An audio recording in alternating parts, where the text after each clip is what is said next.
here at the NBL Blitz. Joel Peterson, Derek Rucker with you. Ruck, two more games coming our way here from the Gold Coast Sports and Leisure Centre. First, we've got Melbourne United. They take on the Brisbane Bullets. A couple of big names not out there for both of these teams, so it gives us a chance to see some different faces. Who are you looking forward to seeing from Melbourne? One of the most important players all season last year was Ian Clark coming off the bench for Melbourne United. Now is the time for him tonight to find his rhythm as we start head into the regular season. And he is an elite shooter. Flirted with 54-90 all last season, and now is the time for him to really get his shooting eye in, Joel, and see if he can impact this game tonight. What about the Brisbane Bullets? Because no Rocco Zakarsky, we know Josh Bannon isn't out there either.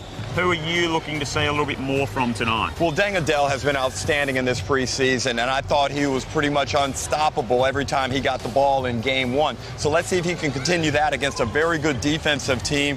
Also, I'd like to see Mitch Norton and Bateman continue their stellar play at the point guard position, because that position is going to be vital to the Bullets' success this season. Their CEO, Mel Watts, is going to join us during the coverage of Game 1. Then we go to Game 2, Perth and Illawarra. This was a horrible matchup last year for the Wildcats. Everything that could go wrong did go wrong in these games. And we see Darius Days, the new Illawarra import, for the first time, which is very, very exciting.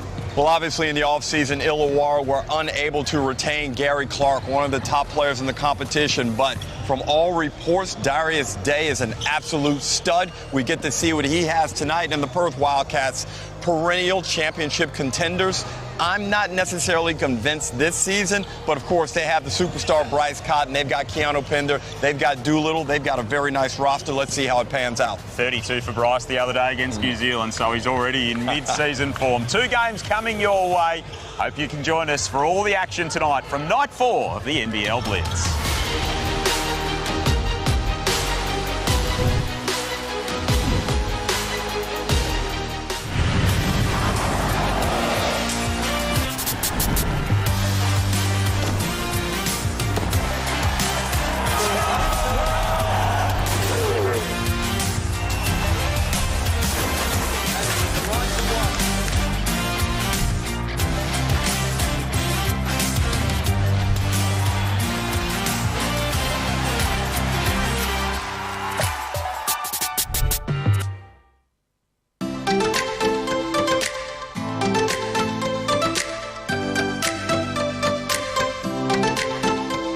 All right, we at Carrubbin Sanctuary. We just finished our tour. Had such an amazing time.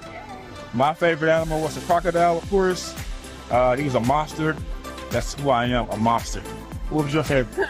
My favorite moment was seeing the little baby Joey, the little baby kangaroo, and feeding them. This was absolutely amazing. Yep. So until next time, Preachers out.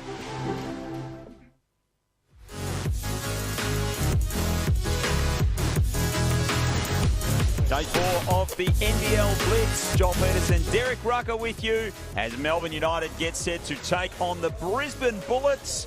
A little bit of a different look for both of these teams. There is no Rocco Zakarsky out there for Brisbane, so an opportunity for other players to shine. There's no Chris Golding, there's no Matthew Dellavedova. There's even no Dean Vickerman for Melbourne United. So Jacob Chance steps up. Who else can step up for United? Both of these teams won their opening game of the Blitz, so the Loggins-Brutons trophy is very much in their sights. D-Ruck, what are you expecting here to kick off day 4? Well, this is a game that's going to be very interesting. I mentioned about the Brisbane Bullets having a very strong and direct agenda. They want to win as many games as they can in the preseason, get used to that feeling, understand what it takes to win basketball games. And Melbourne United, some of the guys who are really talented but don't get a lot of burn in the regular season or extended minutes, well, tonight's their chance to show what they can do. A little mini audition. One person in particular is Flynn Cameron. I thought he was someone that could have been utilized a bit more in the postseason last year, but he wasn't. And that's fair enough because he's still learning the game and trying to gain experience. But in these moments like this, he can really shine and show what he can do. And he's back home on the Gold Coast. Absolutely, he is, and very good family lineage as well. We know with Flynn Cameron, but he's ready to step up. I think if he does get those opportunities, Melbourne in their new white uniforms and the Brisbane Bullets in their blue. The teams unveiling new uniforms that they'll wear in round 1 over in Perth as well this weekend. You can spot all of those on the club socials because the Brisbane ones particularly look very, very sharp indeed. Same starting lineup for Brisbane that we will see for this game tonight. So the same starting lineup that got the job done over Tassie the other night. So Cook, Bateman, Dengadell, Smith, Milner and Harrison is the 5 for the Brisbane Bullets. And for Melbourne United, a couple of changes, of course, with the personnel that they've got available this evening. Not too much to be worried about with Chris Golding and Matthew Dellavedova in terms of their unavailability tonight. Just getting through the pre-season. Two of their players a little bit more advanced in age these days, but we know that they are of the absolute highest quality and that they'll be ready to go when things start. Of course, Melbourne United do have another game in the Blitz against Illawarra on Thursday, and the Bullets play the final game against Cairns on Saturday. Starting lineup for Melbourne United: Lowe, Krebs, White, Clark and Illy is the first 5 to be out there for Melbourne. Jacob Chance stepping into the coaching hot seat. Right, Dean Vickerman does this a bit. He's more than capable, and probably someone within the next 5 to 7 years that we see in a head coaching position. He has a lot of responsibility on that Melbourne United staff. And again, we look at the graphic of the starters. James Bateman made great strides in the first game against Tasmania, was outstanding. And Dengadell was someone who I thought was virtually uncheckable out there on the court. And Tyrell Harris has been an outstanding form for Melbourne United. Jack White, looking forward to getting another look at him. He looked very active and strong. And of course, you mentioned Rob Lowe. Stretches the floor from the 5. Shea Illy, perennial defensive player of the year contender. This is going to be a preseason battle of the highest order right here. 3 NBA champions out there, of course, for Melbourne United as well. So they are a roster that is full of pedigree. And Justin Shaw, chatting to him last night, he's pretty happy with how things are going for Brisbane at the moment. Says they look sharp enough. They've still got things that they want to work on, but they've made a really positive start in his mind. And we're going to have a conversation later with their CEO, Malcolm Watts. And one of the things that's really helped the on-court performance thus far is the fact that the Brisbane Bullets as an organization are a lot more stable. They have a direction. They're now progressive in their thinking. And you can just see the energy and the vibration around this team is significantly improved over the past few years. It all starts with the off-court, doesn't it? Good on-court products always start with the off-court being in check. The legend Cal Bruton is here. Looking fly, too. Absolutely. As always. No surprises there. And the Bullets get us started on the offensive end. Dengadell's look really sharp in his first few outings for the Brisbane Bullets. So too's this man. Strong, fit. Tyrell Harrison is primed for a big year.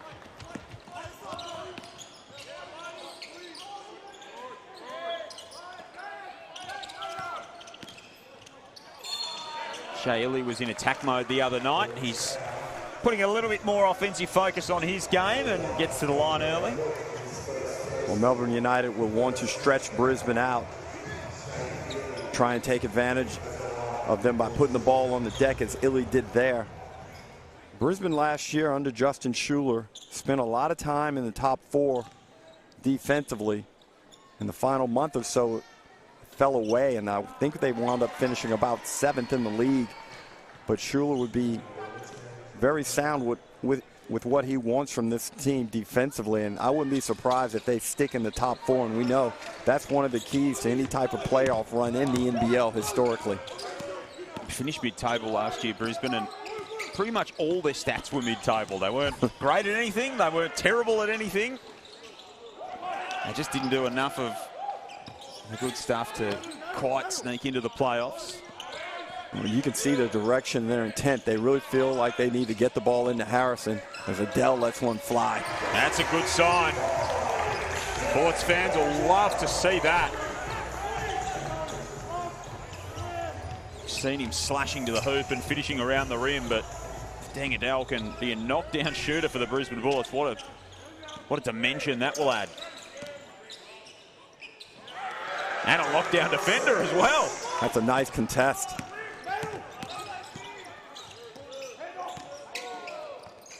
Get it to the man that's running hot. Smith-Milner outside. Likes the look of that.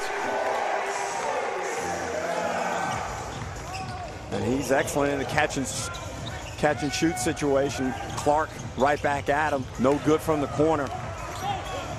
Bullets feeling themselves early.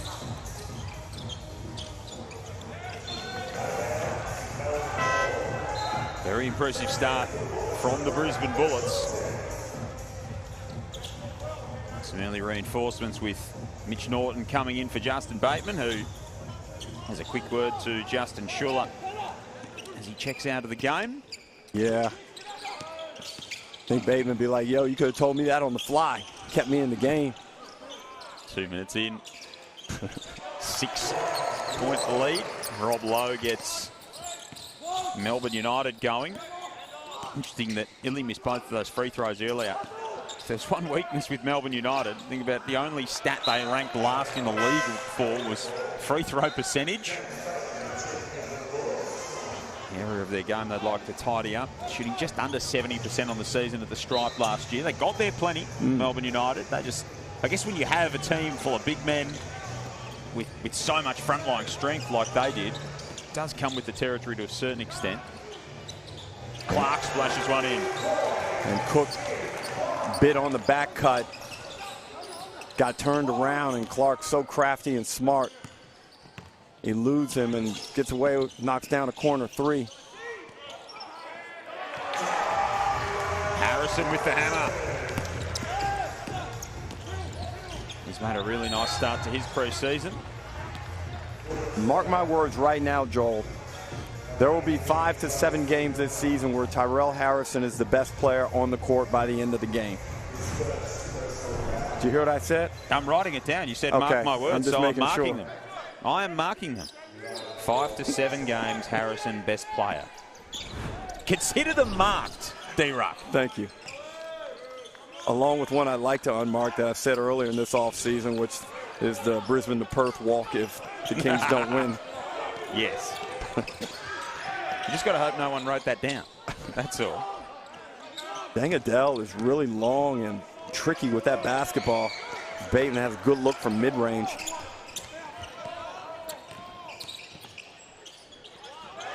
Harrison comes over the top. Might have to up it from 5 to 7. The only thing that had slowed his development down was health. He's always been an excellent impact guy. And now we're starting to see continued good physical health, and it's showing. Melbourne United unable to inbound the ball there. Most improved finalist last year, Tyrell Harrison, and he looks like he could be right in the mix there. And I mean, who knows? He could be, with his rim protection that he offers, if he can stay fit, he could be in the Defensive Player of the Year conversation as well. You read my mind, JP. It's about our 13th game together this week. I'd hope that we're in symbiosis by now as Adele makes a slashing move to the cup. And he gets fouled.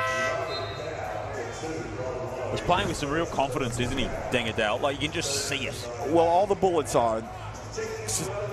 You know, that lack of confidence and the presence of apprehensiveness throughout a lineup that we've seen for 2, 3, 4 years up in Brisbane, that will lead to losses under duress. And in this competition, winning close games is vital, especially when you're a middle-class team like Brisbane is. You've got to take advantage of those really tight 1, 2, 3-point games.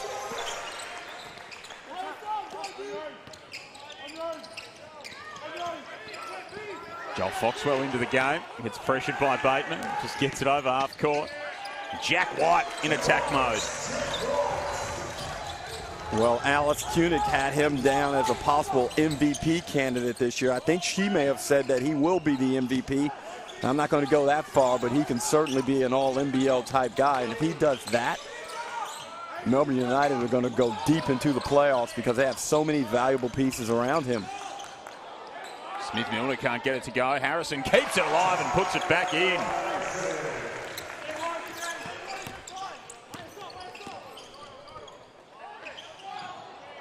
Harrison's got 4-4 in the early going.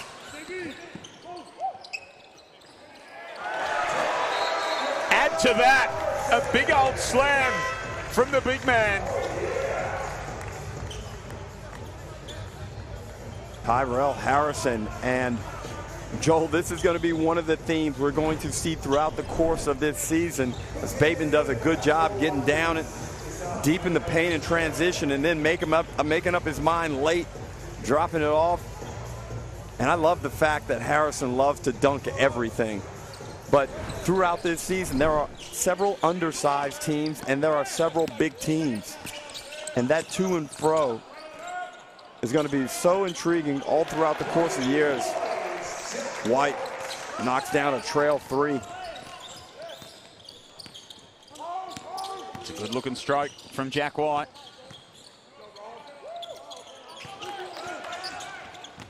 Takes it away from Harrison this time. Rob Lowe inside, the NBL Defensive Player of the Year in the off-season.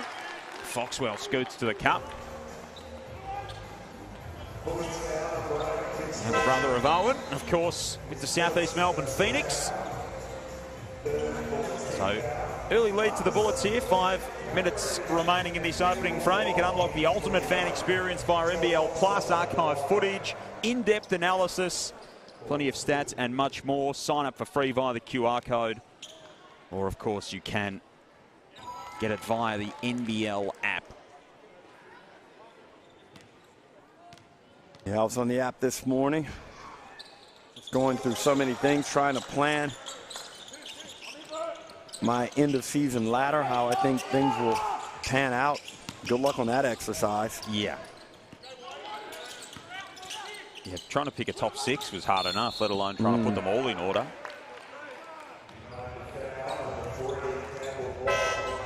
It's a great thing coming into this season, though, isn't it? Is that we just don't know where it's going to land.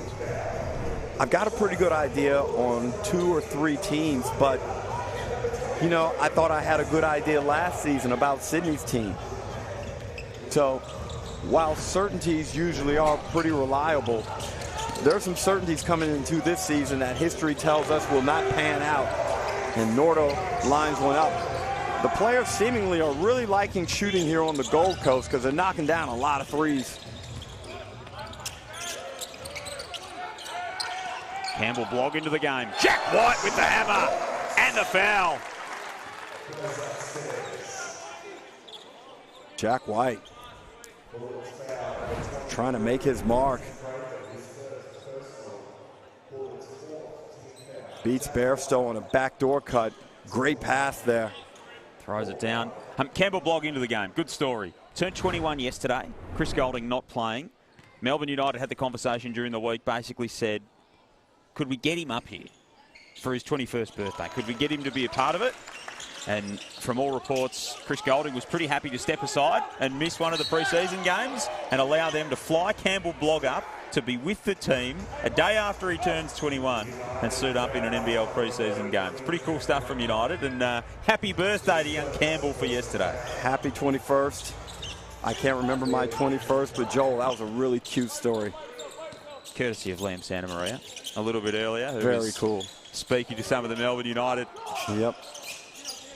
crew earlier on. Prather outside.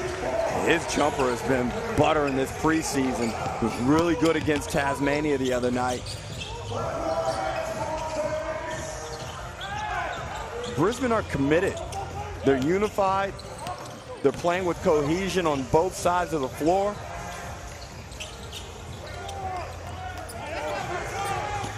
It doesn't mean everything, but it does count for a bit when you go into a season.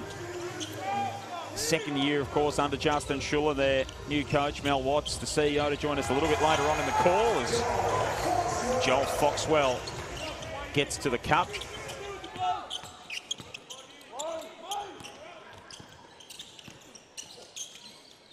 Jared Bairstow out there for the Bullets. Hand off with Prather, who gets the shooter's roll.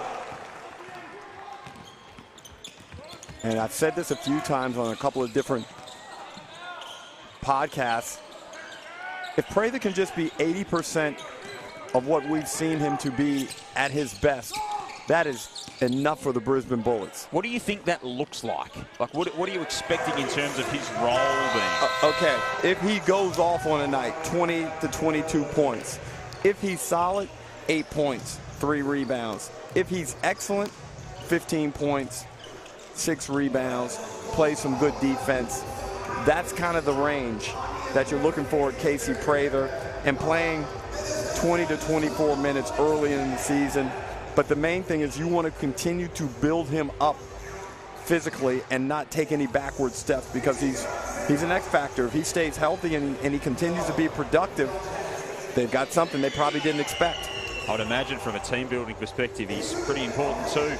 Brisbane memberships you can grab a hold of right now. Scan the QR code on your screen. Of course, it is such a big season for the Bullets this year. First game on Sunday, Saturday the 5th of October at the Brisbane Entertainment Centre, the new home of basketball in that part of the world. Memberships for the ultimate game day experience. Go to brisbanebullets.com.au for memberships, tickets and hospitality. 24-17, Brisbane leading Melbourne. 3 minutes remaining in this opening frame. Dingadell's got 5, T. Smith-Milner's got 5, and Casey Prather among those most recently on the floor for Brisbane. Jack White's got 8 to lead all scorers. Tyrell Harrison's got 6, the big man from the Bullets. He's 3 or 4 from the field. He's got 4 rebounds as well. White's 3 or 4 for his 8 points, including a 3-ball. Lee, Blogg, Kyle Bowen out there for Melbourne as well, with Illy and Cameron. Harrison again, emphatically. Well, he's just got that great combination. In fact, both of the Brisbane bigs are long, athletic, and they have really good timing. Sometimes not all tall players like those guys have good timing, but these guys, they really understand when. Cameron tried to fashion something inside, couldn't connect. Melbourne were actually the best rim protecting team in the league last season, of course, with their big front line. That title could potentially sit with the Brisbane Bullets this season. Prather somehow got it to Harrison, and everything is working for the big Kiwi at the moment. This is a bit of a statement of intent from Tyrell Harrison. And the key to Brisbane's success is going to be balanced production right across the roster, and Justin Schuller being able to determine on the night who's got it popping, okay? But Tyrell Harrison must be consistent and one of the top 3 players each night, because that position he's going to be at is vital.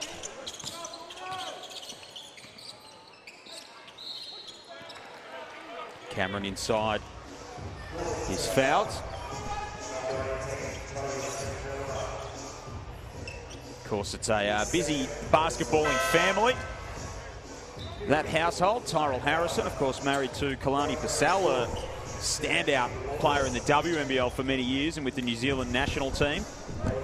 We've got a second child on the way as well. So exciting times for Tyrell and Kalani. Cameron splashes it in at the line. Of course, his dad was the interim coach of the Bullets a few seasons ago for a little while there, and Perro, another New Zealand basketball legend.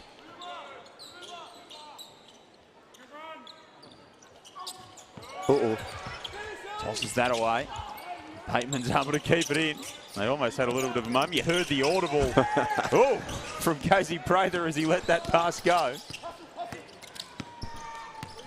They got things under control again. Mitch Norton, the captain of this Bullets team. Harrison with some strength. Lee's not particularly pleased with the call.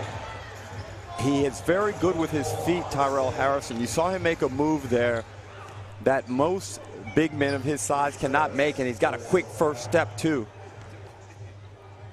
Again, we're probably really focused on his performance right here, but this has been regular throughout this preseason, Joel, and very impressive.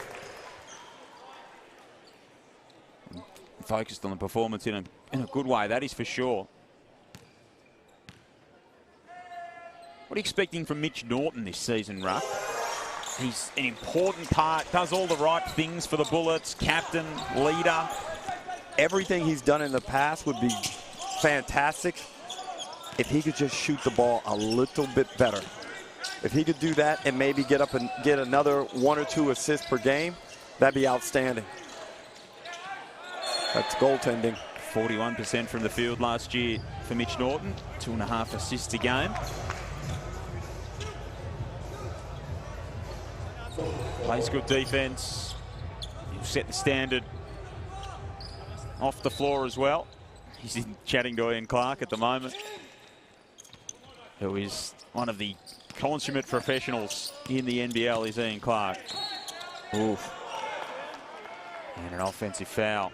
Now, this is one of the areas of the game where new imports need to understand how our game is officiated, which referees you can question, and who's guarding you. So in this case, Tanner Krebs, a crafty defender, a guy who's been around the league, knows what's going on, takes advantage of Cook's exuberance. Of course, former Bullet, Tanner Krebs. Now with Melbourne United, had a really good finish to last season, particularly. Nearly connects with Bowen somehow. Clark set up shop in the corner. Marcus Lee off a beautiful feed from Kyle Bowen. He is an unconventional player in many ways, Kyle Bowen, but he just gets the job done. I really like him. At a high level. I really like what he's about, and he is going to be one of the key pieces for Melbourne United over the next 5 years, I believe. Good athlete, nice size, can play a number of positions. As Harrison continues to go to work, paying rent on his pivot foot down there in the paint.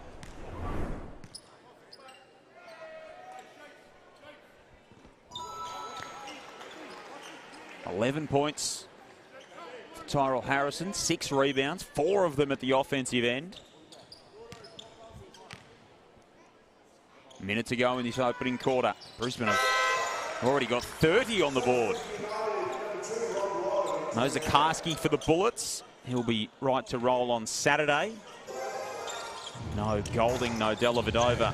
Dean Vickerman right on the end of the bench for Melbourne United, with Jacob Chance getting exactly that to coach head coach this team. Another takeaway. Good defense from Bairstow to get a finger in. Norton at the other end.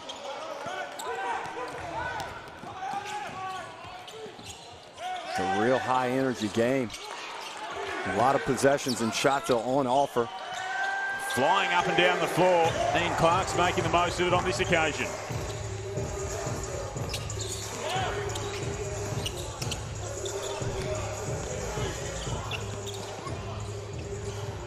Bateman gives it away and then fouls Kyle Bowen.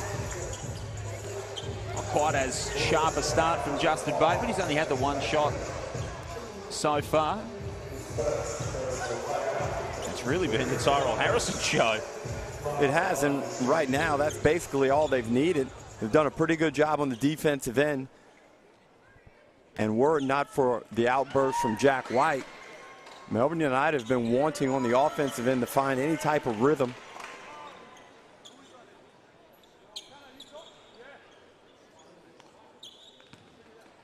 Two of 6 from the three-point line, 8 of 20 from the field. So that's a solid job by the Brisbane Bullets. 12 seconds remaining in this term. Why not go back to the big fella? Good ball movement. Adele outside, not rewarded.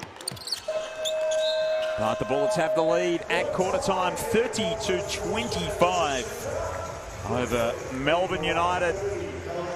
Day 4 of the NBL Blitz, proudly presented by Experience Gold Coast. 160 world-class experiences within half an hour of the Central Gold Coast region.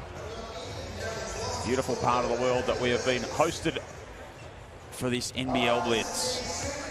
Even when it rains unexpectedly like it did today, yes, it's still beautiful. So I went for a run in the middle of the day, which anyone who had displeasure of seeing that, I apologise to. There should be some sort of public warning that goes out before that occurs. But it was so humid that it was sort of, it almost felt like the rain was just hanging in the air, but it was still 24 degrees, light wind.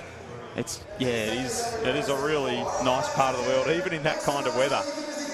Plenty of golfers out on the course where we're staying as well that were braving it. They actually got run off the course at one stage for a little bit of lightning. It was a busy day around the Gold Coast region again. It's been a busy opening term for Tyrell Harrison, that is for sure. Wow. Couple of blocks, 12 points, 6 rebounds.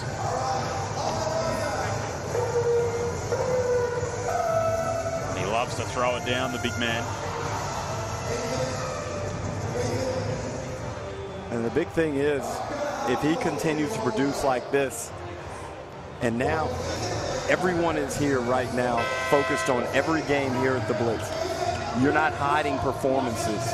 The only thing you can do now is sit a guy out. You're not playing a closed game somewhere, out in Toowoomba. Okay? Everyone has eyes on these games. All the other coaches, front office execs are in here watching. Tyrell Harrison will now become probably the primary focal point in the opposition scout. And that is going to require now the perimeter guys to knock down shots. The other big guys to hit the offensive glass and be ready to make plays when the ball comes to them off rotations, potential double team situations that are a result of Tyrell Harrison's threat. So he does this. And then you think, well, they've still got to put Zakarski and Bannon back into this team. It's a pretty imposing prospect. Bannon in particular, because he's just such an experienced guy, and I think he's a future captain of the Brisbane Bullets if he hangs around. We know he flirted over in the NBA with some opportunities there.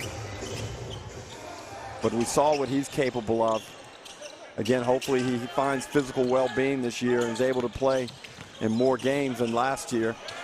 See him just standing up on the corner of the bench. A little bit of a fist pump there as Isaac White gets the bucket.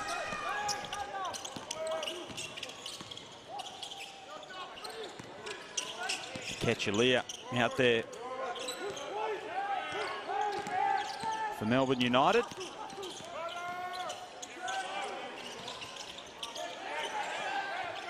Creating some havoc, and it's going to stay a Melbourne United ball.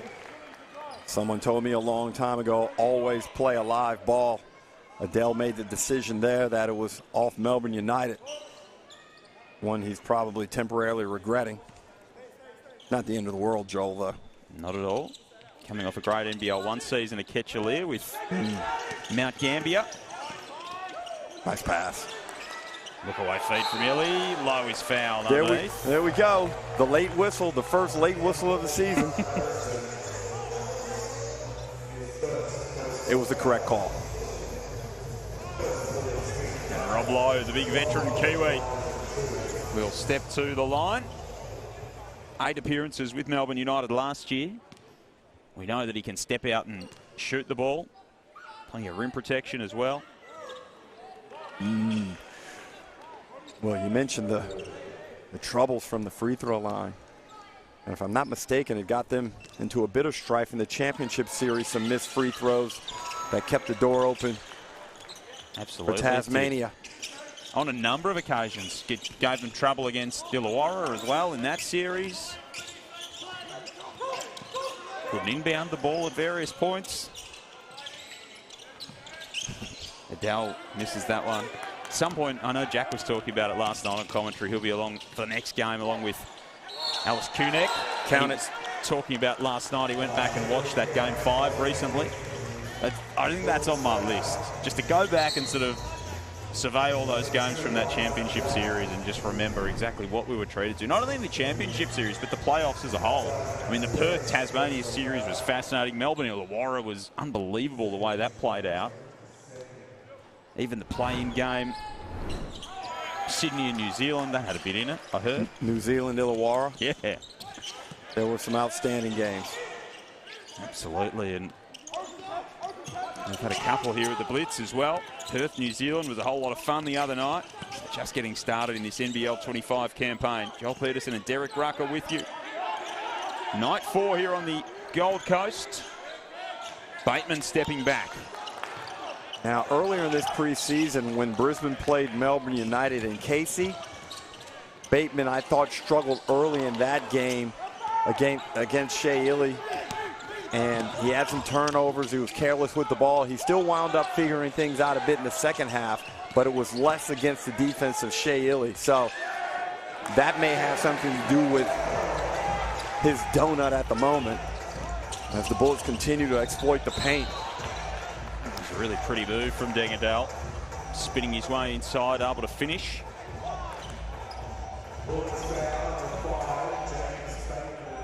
He's a nightmare of a matchup, Shea Illy. An absolute nightmare of a matchup.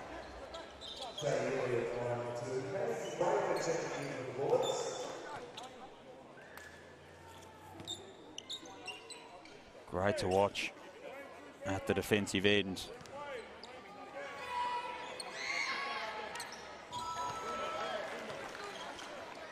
Illy gets the first of 2 to go at the line.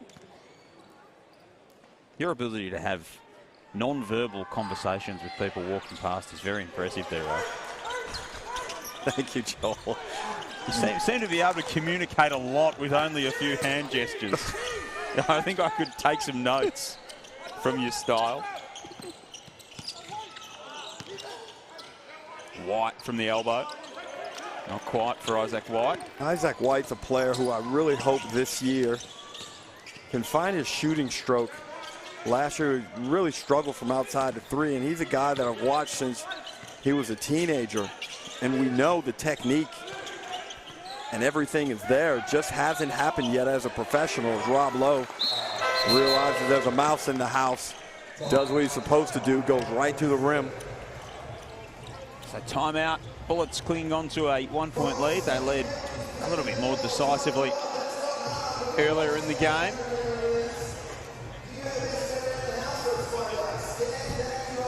Joel Peterson and Derek Rucker here with you on the Gold Coast, proudly presented by Experience Gold Coast. So much to see and do in this part of the world, and it's been fantastic to be here across the week of the NBL Blitz. And Brisbane seemingly dominating the game, but Melbourne, in true Melbourne style, championship contention style, just hang around. You never can quite put them away. Melbourne United memberships are almost all gone, Ruck. 3-game memberships still available. You can attend your choice of United home games. Head to membership.melbourneunited.com.au. Talking to Nick Trulson, their CEO, a little bit earlier on, they are hoping for 10 sellouts this season at John Cain Arena. So they're pretty much through their allocation of memberships, as you see there. And just with the way that things are going to pan out, I think they can get 10 sellouts across the course of the season, which in that stadium would be no mean feat. Well, it seemed like they almost had that many last year, but the support, no matter how they get, is just so amazing down there. And the brilliance of that Melbourne sporting precinct and being able to play at John Cain Arena is just amazing. Boxing Day, they've got a game against Cairns on Boxing Day, so a lot of people will come across from the cricket and wander into the basketball, and then so much happening in that sporting precinct down there in Melbourne. But even Nick saying they've got such an unprecedented level of interest in their club at the moment, which is fantastic. Well, Joel, it's one of the great sporting franchises in Australia. They're exciting, they're tough, and they play a winning style. And off the court, they do things the right way. They're a smart organisation. They're innovative. Again, as we mentioned about the restructuring at Brisbane, it starts at the top. And you mentioned Nick Trulson and the leader of the team, Dean Vickerman. These guys that are high character people and experts in their profession. Ooh. Nice move from Illy. Lead changes here as they go back and forth, these two teams. Very entertaining start in this one. Harrison tries to burrow his way in. Norton underneath. Harrison came up with it somehow and finished with the left hand. Brisbane starting to lose a bit of semblance of structure, starting to go a bit recreational now.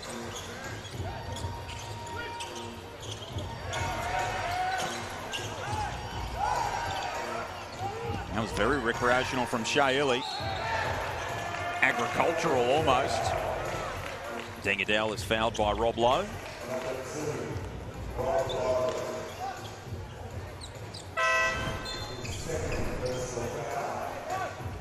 Reinforcements coming in for Melbourne United. Blogg, Clark, Bowen, Lee. So wholesale changes for Jacob Chance, who's stepping in for Dean Vickerman as head coach this evening.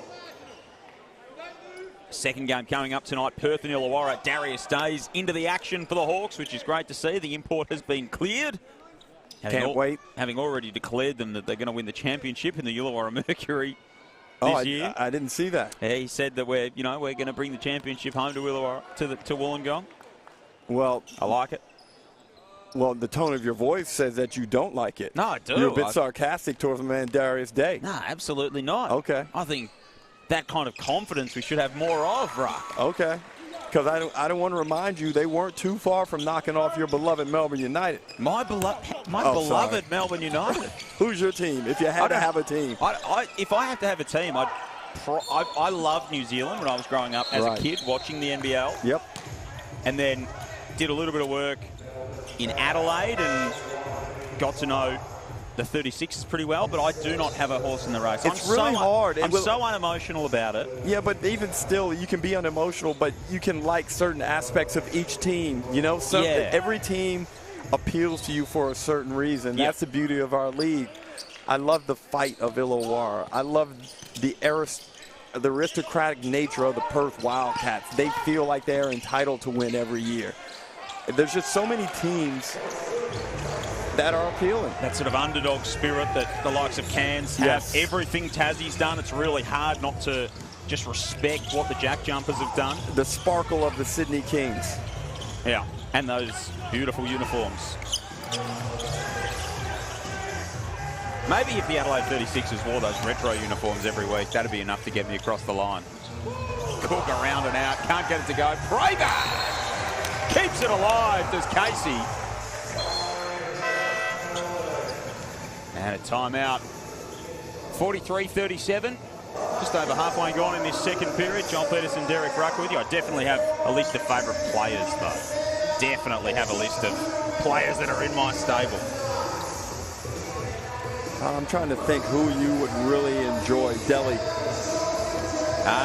Good country Victorian boy. I do like his work, Delhi.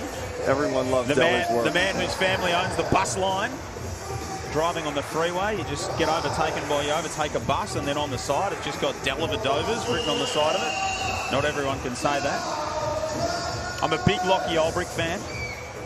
And we get to see him in the second game this evening, and someone who in game one looked outstanding and who had an excellent offseason in New Zealand. There is a big void in which he can step into. Did you see his dunk? Yes, I did. Oh. Very athletic, he's strong, and he's an athletic body, but it looks like when it hits you, it's heavy. I think everyone loves Rocco. Especially in Brisbane. Yep. Hard not to. I was actually having a conversation earlier about 2032 Olympics, of course, in Brisbane. Yes. Rocco from that part of the world. Give it 8 years. He's 26. He could be the face of the. He could be not only the face of the Boomers, But he could be in his own backyard the face of the Australian Olympic team at a home Olympics. Wow. That's such an exciting prospect here. But you think if basketball continues to grow and if he can go and get anywhere near his potential in the NBA, he could be the man come 2032 in Brisbane. And a beautiful play coming out of that timeout, executed well. Kudos to Jacob Chance with a nice setup. Kyle Bowen finishes. Prater.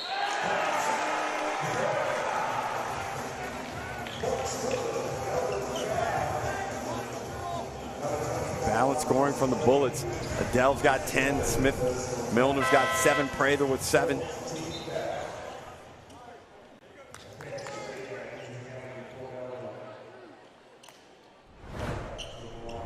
It's an even spread for the Bullets.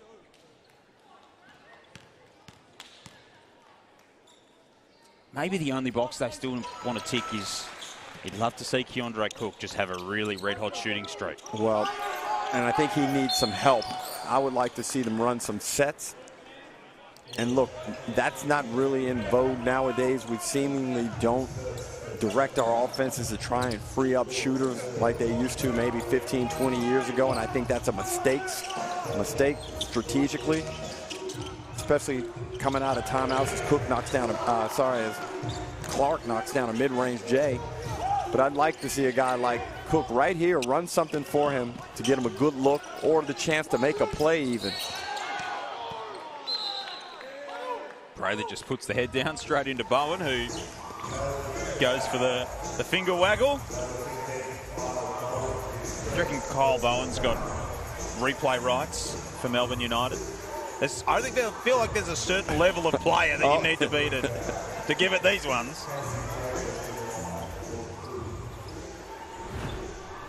Plus, I'm sure the veteran players are like, yo, my man, we do not want to be going to replays in the preseason. In the second quarter of the preseason. Let's keep it moving for now. I like that I like that his energy's up and he's... Hey, I don't think Dean Vickerman ever will complain about Bowen's energy and his effort. And he is someone, we touched on him before, he will continue to improve as a player as he learns the game. Now, on the offensive end, just continue to be a real good junk man. Clean up all the scraps. His shot is worthy of a lot of discussion. It doesn't look pretty at the moment, but I don't dislike it. I think there's something in it, and I think he has the aptitude to be a really good shooter in another couple of years.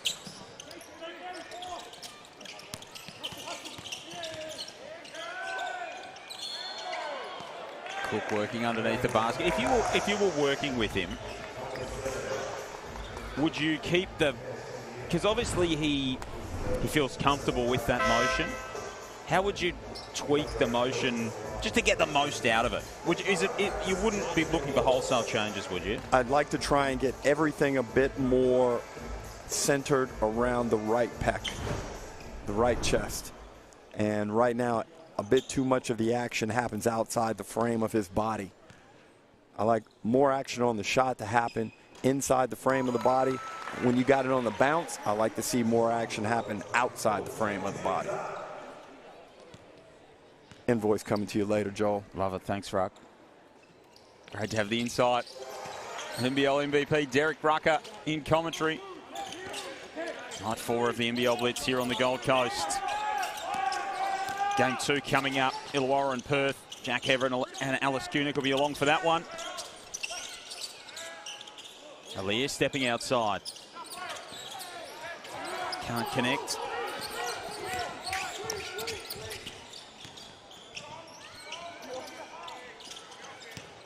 Nice ball movement again here from the Bullets. Harrison is just getting whatever he wants.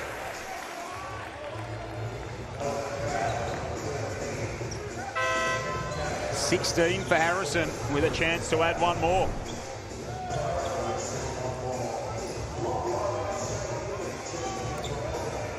He's got really good feet. You rarely see him get called for a travel. If anything, Tyrell's problems when he's out of whack, it's more about his hands than his feet. This NBL season begins September 19.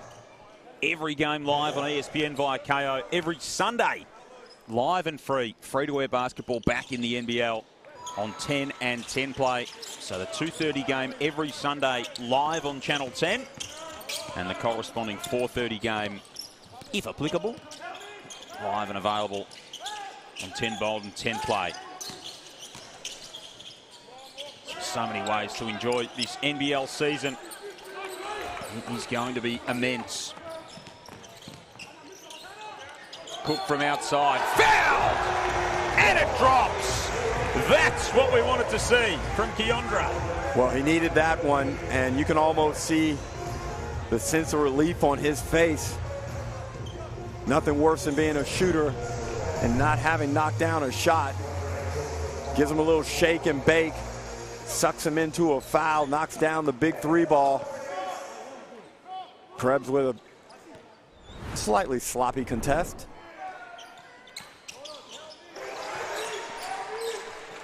Knocks down the bonus, so he converts the 4-point play. And out of nowhere, the Bullets are back up by 15. We were trading the lead earlier in this quarter. Good hustle, Norton. This has been quite the burst from Brisbane. Foul on Shea Illy.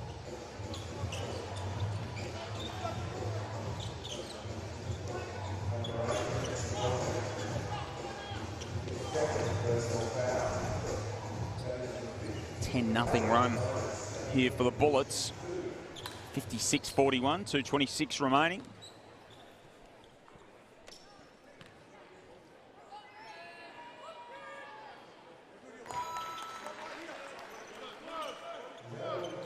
Illy at the line.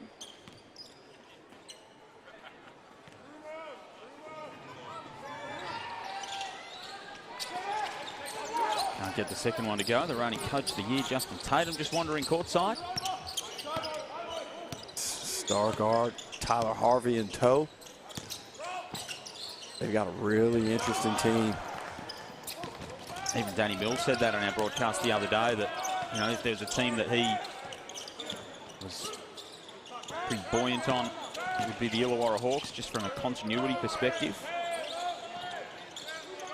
Illy gets that to drop.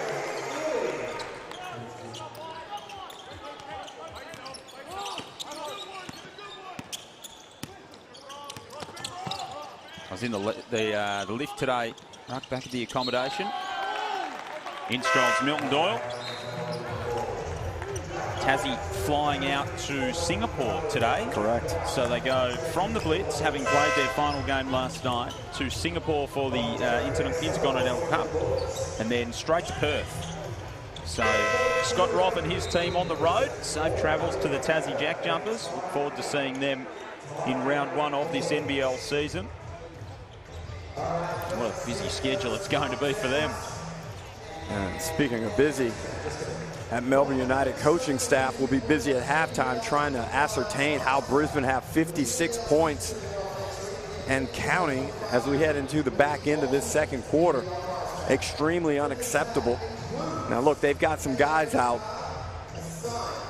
but you think one of the core principles of this Melbourne United team is being able to lock people up on the defensive end. And right now, Brisbane headed for a 60-plus piece in the first. Meanwhile, if you're Justin Schuller, you must be delighted with what you're seeing. They've had an excellent preseason. If they stopped right now, they have been successful in this preseason. Now all they got to do is get Sam McDaniel healthy, get Rocco healthy, and I don't think they could have asked for a better preparation coming into NBL 25. Sounds like Sam McDaniel will be a reasonable chance to play on Saturday. Perhaps they'll see how he goes. They'll give him every chance, but they're hoping that he might be able to get a little bit of a hit out in on Saturday. And a lot of the time, you don't even need like a lot of burn. You just need to get out there and get your timing right. 10, 15 minutes just to click back into gear, and then get out of the game and rest up and get ready for the season opener. Got New Zealand first up, the Bullets. Oh, Harrison almost with another block, but a little bit of contact.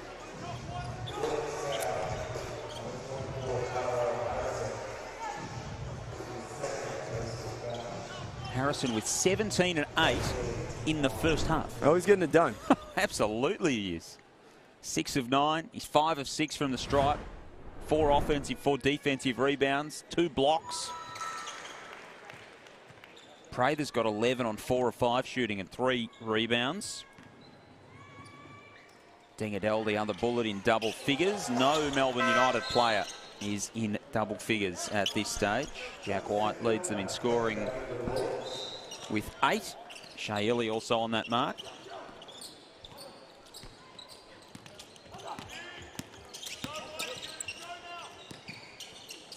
Bullets fans, Mel Watts, the CEO, will join us in the third quarter of this game. Talk all things Brisbane Entertainment Centre and the season ahead. Clark can't hit, foul down low. Going to go against Norton. He's not happy with the call from Michael Aylen.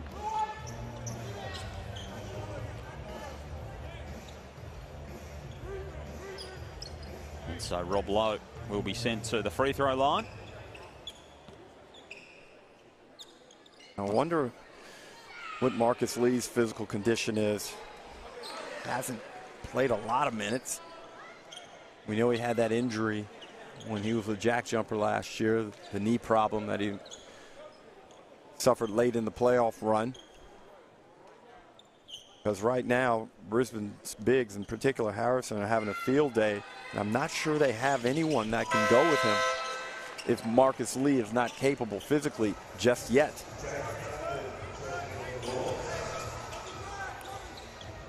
He can be an imposing defensive presence, Marcus Lee, so they might be just keeping their powder a little bit dry. Shoots a high percentage from the field. He's super efficient. Bateman slashing inside, gets the call.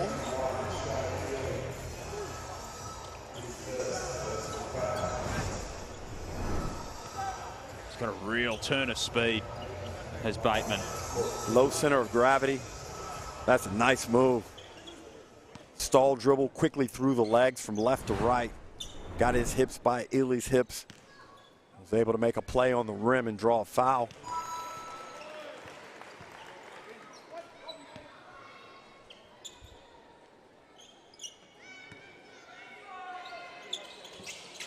Knocks them both down. Bullets up 11 in the final minute of the second. Another foul, so plenty of whistles late in this second period. 58-47. Bateman most recently played in Israel, averaged 17 and 4 over there, 27-year-old. Played in Germany, Greece, France, he's pretty well travelled. I think this is a really good opportunity for him. The NBL, traditionally a league where small guards thrive, have high impact on the outcomes of games, and from what I've seen and the way he's tracking as a player, he could have a really strong impact on this team. And if he so chooses, a home in Brisbane, because I think when you find a point guard who's good, you want to try and hold on to him. There's a fair old recipe for success in that vein at one particular team who wears red. I think holding on to their point guard's been a pretty good decision. He can find that piece. Nice set. Just can't finish. It can be such a fire starter for the rest of your franchise. So time winding down in this opening frame. Isaac White putting some heat on Shea Ili. Low sets the pick.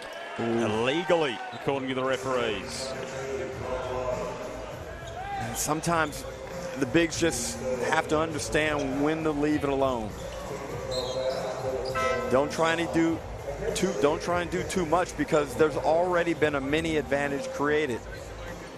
Now it's up to the guard in that case to expand that advantage and make the next phase of the play effective. So shot clock turned off as we wind down this second period.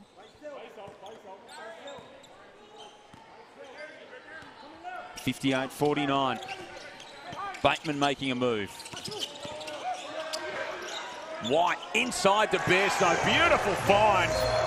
And the Bullets get to the half with 60 on the board. 60-49 for an 11-point lead.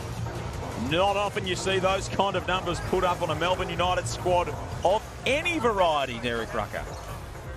Well, that's a very sharp performance by the Brisbane Bullets. They've done a good job in looking after the basketball. 60 points in any situation against Melbourne United is outstanding. Done a good job on the glass. Solid basketball right across the board. And Melbourne United, granted they don't have a few of their big pieces, I would imagine that that's deemed to be highly unacceptable, Joel. Will they make any personnel changes and try and get a few more minutes for Marcus Lee, or whether they can will be an interesting watch here in this second half. Shooting at 42%, United in that first half, 2 of 12 from downtown, so they are icy cold from long range. And the Bullets are shooting 5 of 13 from downtown. And they lead 60-49 at halftime, which wasn't necessarily on my bingo card, Derek Rucker, but as we've said throughout, they've looked sharp this preseason. They're pleased with what they're doing, the Brisbane Bullets, and I think Bullets fans will be pretty pleased too. Well, we've seen upsets already at the Blitz. We saw Adelaide absolutely put it to Tasmania last night, and that was probably really unexpected. So I think it's really an indication of what's to come in this regular season. Getting victories is going to be very, very hard. I've said that numerous times already, and it's just showing to be the case right here at the Blitz. And you just can't fall asleep, especially when you go to play teams in their building on the road. You've got to be ready. You've got to be locked in. There are a lot of not only good teams, but each team has premium players who can impact and win games on their own, just like we've seen Tyrell Harrison do in this first half. Yeah, 17-8 for Harrison. He's been the driving force for this Brisbane Bullets team. They've got 60 on the board at halftime. They lead Melbourne United by 11. We'll take a look at our first half highlights very shortly. Brisbane CEO Mel Watts to join us in the second half. Plenty more to come. Bullets by 11 here at halftime.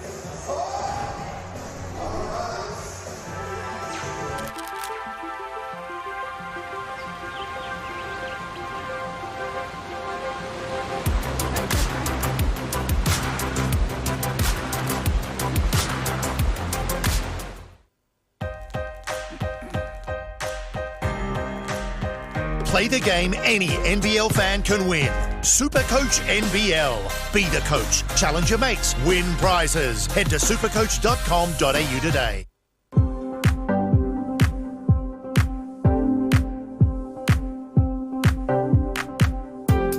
If you're visiting the Gold Coast for the first holiday, I would say just beware because you might not want to leave. You might want to stay. So definitely a beautiful place to be at. The food, the people. The scenery is great. I would definitely encourage you guys to come out. Bringing your family here to the nice sanctuary is also just amazing as well. So I think it's just a great place. This has definitely been one of the best experiences that I've had so far at the Gold Coast. I would recommend everyone come out and check it out because I'm loving it so far. Seeing the koalas with our little koalas. Want to stay up to date with all the latest direct from the NBL? That is enormous! Well, download the free NBL app now. It's jam-packed with live scores, stats, exclusive content, and much more. Get it from the App Store and Google Play now.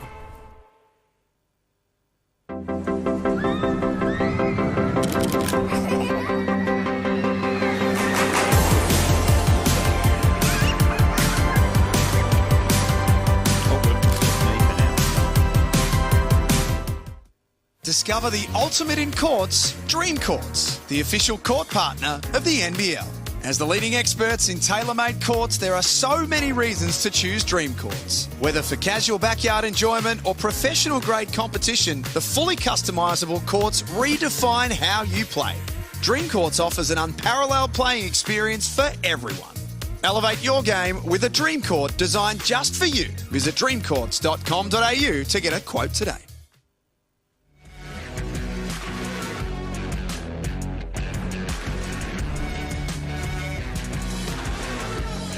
Bullets by 11 here at halftime. Night 4 of the NBL Blitz. Our first game, Perth and Illawarra, is coming up a little bit later this evening. We'll see Darius Days for the first time for the Illawarra Hawks, but we're seeing plenty from the Brisbane Bullets in this first half. Shea Illy's been doing some good stuff for Melbourne United. Rob Lowe's been in the thick of the action as their main big man. But it's really been Tyrell Harrison who's been the dominant force for the Brisbane Bullets. 17 points, 8 rebounds, a couple of blocks. He has been absolutely immense in this ball game as the big Kiwi from the Bullets, and only 15 minutes of game time as well, so he's getting it done in an awful hurry. Smith-Milner's got 3 fouls. No one in huge foul trouble for the Bullets. For Melbourne United, they are 2 of 12 from downtown, so shooting at 16% from that part of the floor. They've gone to the free throw line 22 times. Brisbane have gone to the free throw line 18 times in this first half, so the officials have been kept plenty busy. Shea Illy's got 11 for Melbourne United, and he's got 7 of 10 from the free throw line. Well, one of the big aspects that Coach Justin Schuller would love is just the solid three-point shooting. In this game, again, they're off to a good start. They're shooting it at 38% from the three. If you shoot at 38% from the three in the NBL over the course of the season, you're probably going to wind up the best three-point shooting team in the league. And that means a lot. So it's an area where Brisbane has really struggled, and it appears that they may have remedied it thus far in this preseason. Be a big win if it does turn out that way. You just think of what that could open up for Zakarski, for Bannon, for even the slashers like Deng Adel making their way to the cup. It could be a bit of a game changer for the Bullets if they can space the floor efficiently. And you would expect also defensively they will get better as the season goes on. And I think we saw what Rocco adds on the defensive side of the ball, his ability to rim protect, get shots out of there, and also offensively he's a vertical lob threat. So I think Justin Schuller, again, I said at the end of the first half, he'd be extremely delighted with what he's seen so far. Melbourne United, they've got to come out and get more organized on the offensive end, find a way to slow Brisbane's onslaught down. They've got to hold them to under 40 in this second half. So what do you think the keys are for Melbourne United in this second half defensively to maybe try and stifle this Brisbane team a little bit more? Is there a scheme change that you'd be dialing up at halftime? I think it's evident that they can't guard Harrison one-on-one when he's getting the ball in the paint or on the block. So I'd probably be looking at throwing some double teams. And actually, it's not a bad time to work on that anyway. There will come moments in the season when you need to work on different coverages in your double teams when you decide to go double. So it might be a perfect time for them to get some practice on that as a group, because for them, the result of this game isn't the end-all be-all, so they can afford now to experiment and get some in-game practice. Of course, they've still got another game to come in this NBL Blitz. Second game tonight is Perth and Illawarra. Those teams are out and just getting their preparation started here at the moment. That's going to be an absolute ripper. We've got a great second half coming up. Brisbane have put the offensive fireworks on. They lead 60-49. Second half is after this.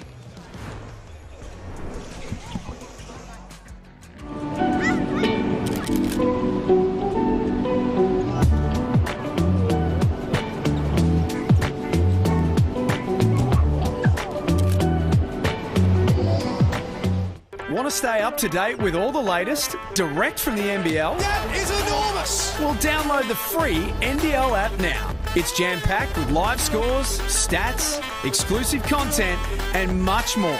Get it from the App Store and Google Play now.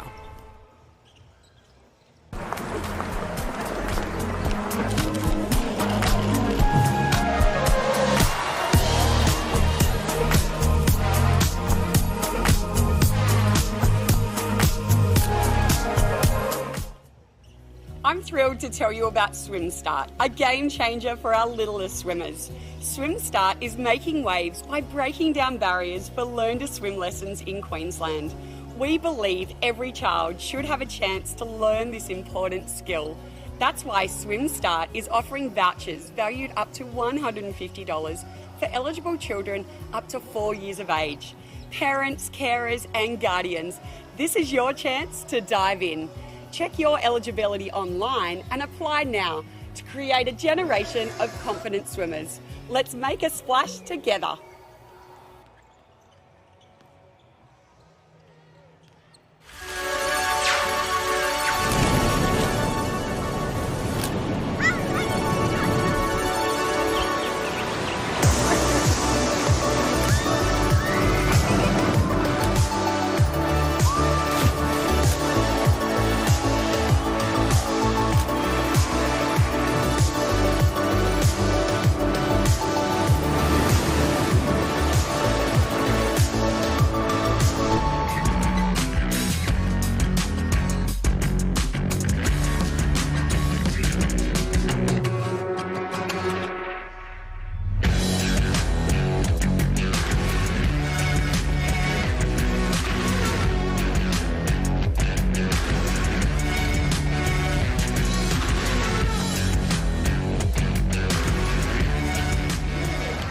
Time here at the Gold Coast Sports and Leisure Centre, day 4 of the NBL Blitz. We're here proudly presented by Experience Gold Coast. 160 world-class experiences within 30 minutes of the central Gold Coast region. You've got world-class rainforest golf courses, the famous beaches in this part of the world, an absolute cacophony of sporting events. The Gold Coast Suns home ground just behind us here at the Gold Coast Sports and Leisure Centre. The supercars in a few weeks, racing down the streets of Surfers Paradise as well, which is always one of the prime events on the supercars calendar. So there is so much to see and do in this part of the world. World-class eating, shopping, and all kinds of other attractions, not to mention, of course, the theme parks. And that is the absolute go-to for so many young families. So it is a great part of the world, and it's yours to experience here on the Gold Coast. 60-49. Second half about to get underway. Joel Peterson and Derek Rucker with you. Tyrell Harrison's been the dominant force in the game. He's got 17 and 8 in what's been a very impressive performance from the Kiwi big man in the first half. And you can see Bateman was trying to get it going. Trying to find some rhythm, was quite intent on finding a shot there. Absolutely he was. They've had plenty of scoring, plenty of shots to go around. They lead by 9 here early in this third period. Joel Peterson and Derek Rucker with you. Great to have the CEO of the Brisbane Bullets, Mel Watts, join us. Mel, good to see you. Always a pleasure, gents. Thank you very much for having me. So you're up by 9 at the moment. You must be pretty pleased with what you're seeing out there on the court in the early part of this NBL Blitz. Yeah, look, I am. I think you know, this plan's been in place for a while. You know, the roster that we've been trying to put together and what we wanted to see. So it's been enjoyable for me in the preseason. You know, seeing those pieces fall into place. Yeah, it's good. Tyrell Harrison just on cue. 19 points. He's got 8 rebounds. He looks fit. He looks strong. He looks like he's going to be an imposing prospect this season. Yeah, look, I think, I mean, what a wonderful story. It's really proud for the organisation to have someone like Tyrell who's been with the club for quite a long time, been through the journey and certainly the down periods, to see him, I mean, you can just see he's a different type of player this year, not just a skill, but even his athleticism. He's obviously working really hard on his body, his physique, his physicality, and he's enjoying his basketball. A lot of change in the off-season, not only on the playing front, but off the court as well. You guys have commenced development of an outstanding high-performance center that's also the headquarters for the Brisbane Bullets. How have you found that whole enterprise developing? Yeah, look, I think it was key. I think look, no excuses. We're in the third biggest city. I think the club and our fans, frankly, deserved better, and we deserved a future. And we need to underwrite that with some pillars. And I think our environment was a really key one when I came in. I didn't think we had the environment conducive to be a high-performing team, on the court or off the court. So the opportunity presented itself to put the Bullets back in the heart of the city in South Bank. We got a new high performance and training administration centre there, so it really positions us well for growth for the club, which it's a marker that we haven't had for many years, and it's exciting to be on that journey now. So give us some insight into that facility. What is in it? Yep. What are the benefits in terms of your office staff, and what the prospects are, what you might do in the future with it? Well, I think the key parts were, to have, big goals, you really need to give everyone in the organisation the tools of trade to be able to deliver what they need to do. So that, not just the playing group, but the front office staff. So, we've got administration offices on the second level. We're all integrated. I've always gone with an open plan environment. Myself and Justin, we've got offices, but they're all glass, fish bowls to ensure that we're working in and one with the team. On the lower level, we've got, there's meeting rooms that turn into education classrooms to support our education partnerships now with Queensland TAFE and what we're looking to do with Academy. And then we've got our, players' lounge, kitchen, a bit of a games room for those guys, store, commercial laundry, and then you go into the high performance elements. So, state-of-the-art gymnasium, built, delivered by Play Equipment, recovery facility. Joel wants to know if you have any reading areas. He wants to go hang out with the nerds. Hey, we can sort that out. Come on. Hey, we'll put him in a corner. Cop an absolute stray there. So then just trying that out, we've got change rooms, we've got some showers for the 7-footers. They're all built for purpose, and then we've got the court space. Yeah, I had a walk through a few weeks ago, and it's a pretty impressive facility, Joel. Nice weight room, full-length court, and it's right in the heart of South Bank. Yeah. So you can walk there from the city. Just a tremendous opportunity for the players and the staff. Well, in an area that a lot of people visiting Brisbane spend a lot of time, a lot of people that don't necessarily spend a lot of time within the CBD will go to because the restaurants and the bars and everything that's around there. So just to have that visibility from a Bullets perspective must be terrific. Yeah, and that was something I just felt we've been out of sight, out of mind for the best part of a decade. So, I think that, as I said, I think that side is going to do wonders for us. I think to have a presence for people to see our brand, but also to see our players integrated in the city. It's going to be a big part of our evolution this year to be filling what will be the new playing home for us back at the entertainment centre. And then, of course, that's the other big moment is the decision to relocate. We touched on it the other night a little bit with Stu Lash, but it'd be interesting as someone who is always in the city, in the region, how have you found it? What was the real driving point to take you out there? Some people view it as a risky move at this stage, but I don't know if it's risky. I don't know if it's bad. I don't know if it's good, but I know it's exciting. Yeah, look, we were really data-led about that decision. I think, we looked at last year and even the previous season. We're in a market where our fans are quite fickle, and I think I respect that. I think if we're not performing, they're not going to spend their hard-earned cash and turn up and support you. But with the Bullets, we were selling out that arena. The year before, last year, we certainly weren't in a good spot on the court. Yeah, we're consistently selling out the arena, so it sort of indicated a capacity issue. We work with BQ. We overlaid historical figures on our ticket purchases, and that sort of indicated where our participation base is. There is a little bit of a spike in a presence on the north side. And I thought, well, maybe they've been under-supported as well, and with the shift to Nissan, maybe that's held a lot of our dedicated fans back from attending Bullets games. So we put a poll in the Courier Mail that was overwhelmingly supportive. It was at 70% in favour of back to the entertainment centre.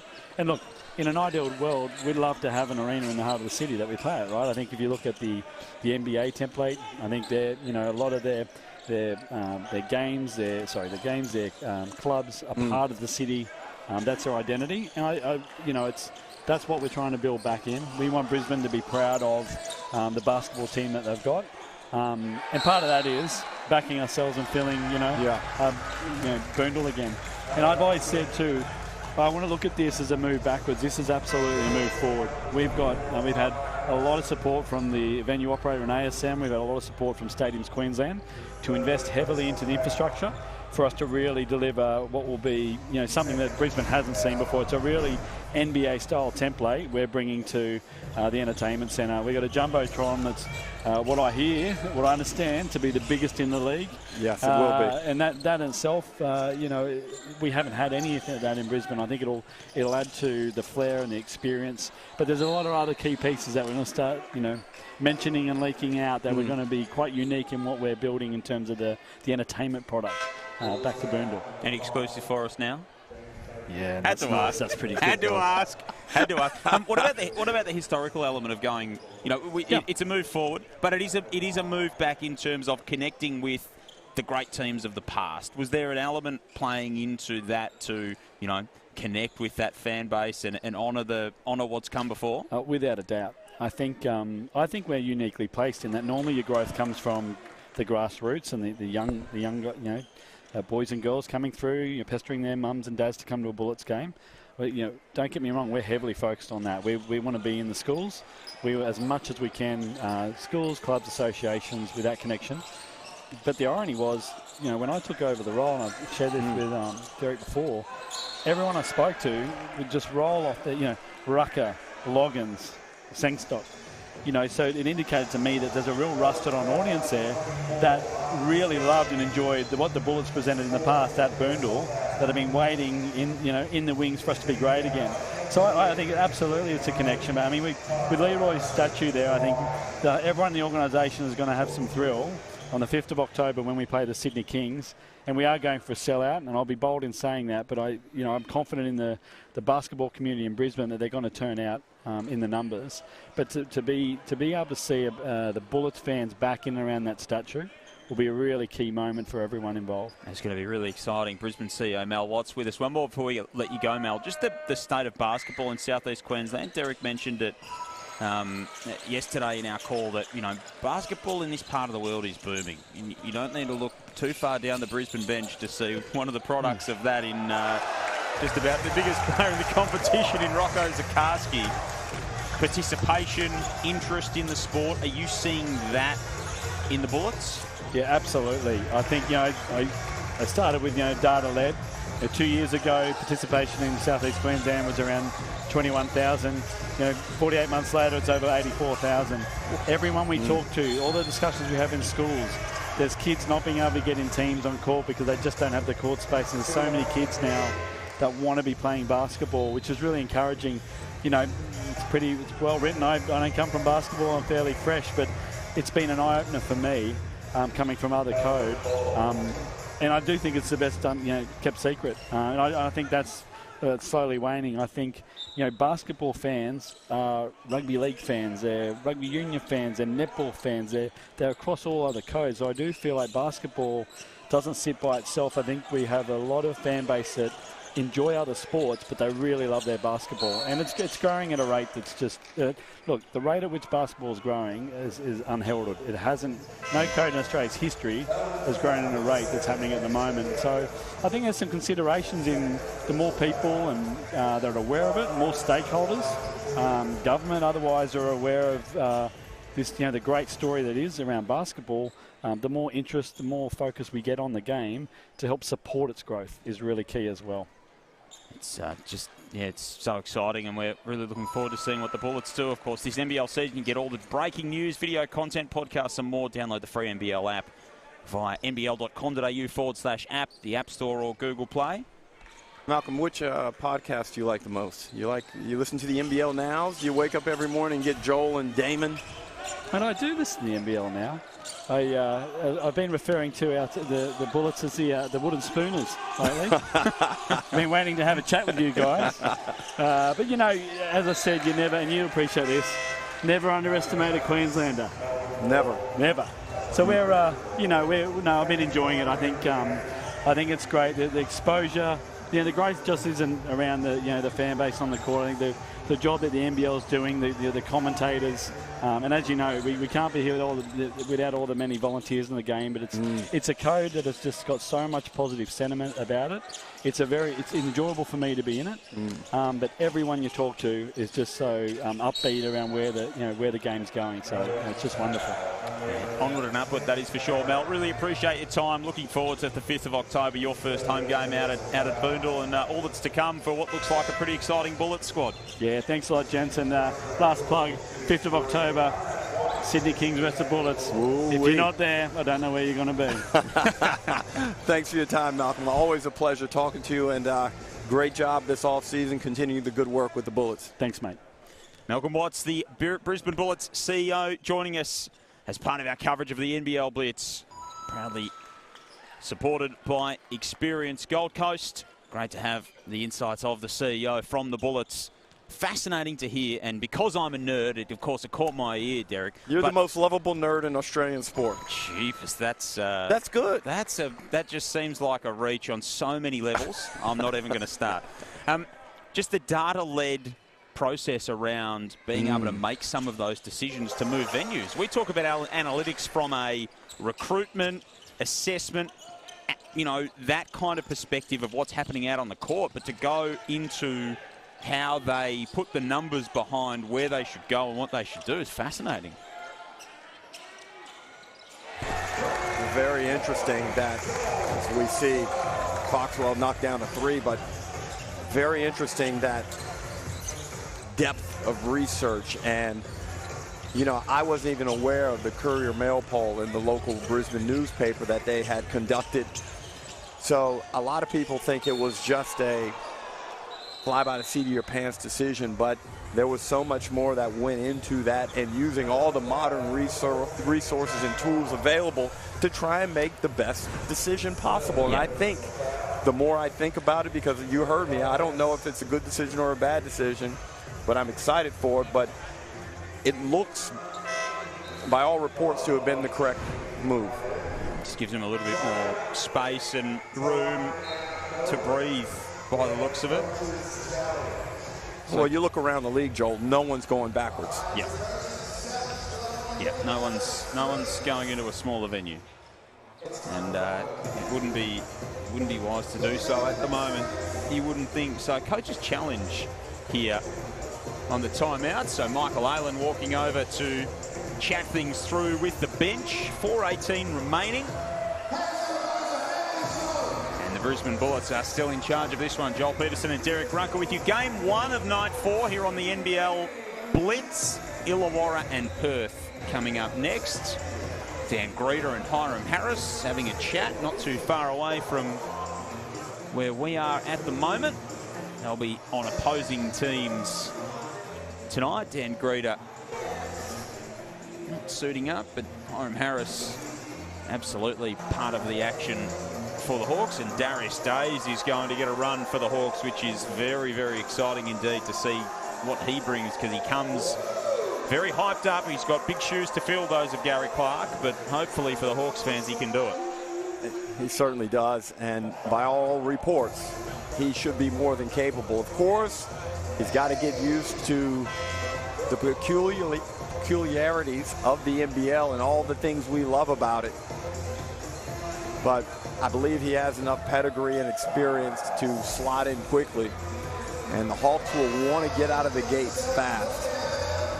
And we saw last year they produced one of the most remarkable turnarounds in Australian sporting history. But now they are certainly in that hunted class as opposed to the hunter.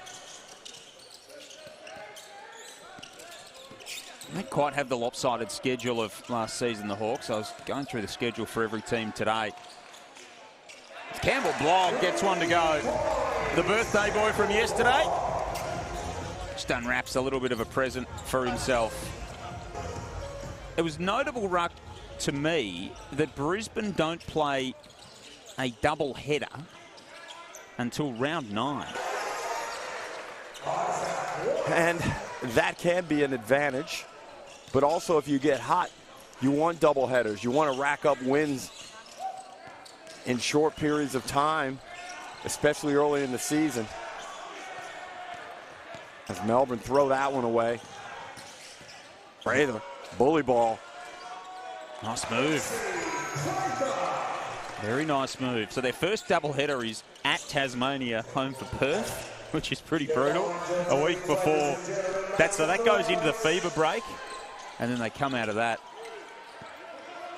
And they go a doubleheader Adelaide, Melbourne, doubleheader Southeast Melbourne, Sydney, doubleheader Cairns and Adelaide, doubleheader Illawarra and Tassie, doubleheader Sydney and New Zealand, doubleheader Southeast Melbourne and Perth. It's just that it's a buffet of doubleheaders at the back end of the year for the Brisbane Bullets. And again, what we think may be the case now when we're trying to analyze and evaluate, well, if they win this one or they do something here, it could turn out to be absolutely contrary to what we feel right now. And it's interesting that, you think about the Illawarra Hawks, who last year had a really backloaded schedule where they played a lot of games late. It ended up working well for them because they got hot, and as you said, they got hot at the right time when they had the doubleheaders, and they could make up the ground at the back end of the season. And, the easiest answer is just to play steady, consistent basketball. Be really good on the defensive end as Prather turns that one over and United's out. Oh. Brog and Norton collide. You hope they can sort of maintain that level throughout the season and just keep chipping away. All the clubs would be in that. You don't want to get yourself in a Perth position or even an Illawarra position last year. No, that's too much stress, Joel. Certainly the level that Illawarra got to. Well, it feels great when you come back and you do something spectacular, but boy, there would have been some dark days down in the Gong last October and November.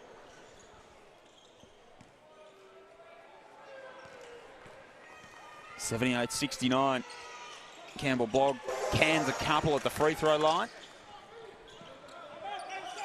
Shaley with 13 for Melbourne. Ian Clark's got 16. Jack White's in double figures as well. Prather can't get it to go outside. He's got 13. 5 of 7 shooting for Casey. Going to stay a Brisbane ball. Tyrell Harrison's got 21 and 9. Tangadell's got 11, and Keandre Cook has 13, and he's only made one shot. He's 10 of 10 at the free throw line. Just had Mel Watts on, the CEO. 5th of October versus the Sydney Kings is their first home game. You can scan the QR code on the screen to get involved with the Brisbane membership, of course. The move to Boondall, so much excitement around what they can deliver this season. So scan that QR code if you're a Bullets fan. As Isaac White reigns in a 3. And I guarantee you that one feels good to him. And we talked about his shooting struggles from the perimeter last year. I believe he was about 15 or 16% from the three-point line. So he was around that for a lot of it. He actually got it going toward the end. He ended up at 21%, which considering where he was, correct, isn't a bad thing. And he goes off into the NBL 1, dominates, shoots the you-know-what out of it, and then comes back to the NBL, and he's just hasn't been able to find his touch at that level. He's got the stroke of a 40% three-point shooter. Yep. And the confidence of a 40% three-point shooter. It can be done. He can do it. It's just he's got to get out of the gates, because one of the problems, you start running into a numbers game. If you start off 1 for 9 and you're a bench player, well, you add an 0 for 1, you add a 1 for 3, and it's really tough to get yourself up into that elite range because minutes are a problem. And then your coach sees you're not knocking down threes, so then minutes become an issue even more. So getting out of the gates is vital for Isaac. He's such a spark plug in those Tassie teams, and we know he can do it. He's certainly capable of it. Hopefully he can stitch it all together. Zangadell using his length to haul that rebound in. That's a foul. James Bateman certainly thought so. As he gestures. He got a little bit of a touch on the right forearm. 83-70, minute 21 remaining here in this third period. Joel Peterson, Derek Rucker with you. Night 4 of the NBL Blitz. It's all thanks to Experience Gold Coast. It's yours to experience here in this beautiful part of the world. Prather, head fake. White in the corner. Gee whiz, that did everything but go. And Brisbane have been doing a good job in the pick and roll as Clark so smooth with it. Flicks it off the glass for an easy 2 in transition, but Brisbane are doing a very good job in the on ball with Prather setting the screen and popping. He's been able to create good opportunities on the offensive end for Brisbane.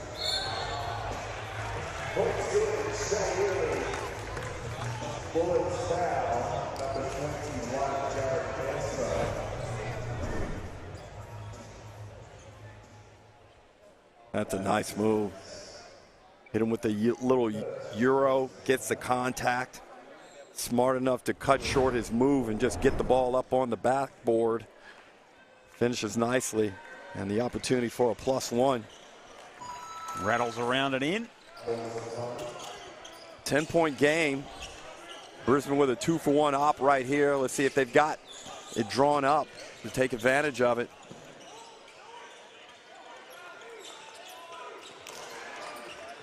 Maybe not what they were looking for. The turnaround from Bateman doesn't go. They will get a 2-for-1. Foul on Bowen.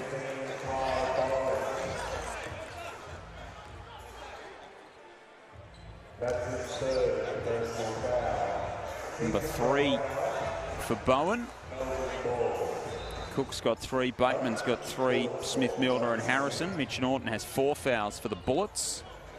3 for Lowe, Krebs, White, Cameron. Marcus Lee's got 4, which is a big part of the reason he's only played 7 minutes. Dingadell just tosses that one up at the hoop.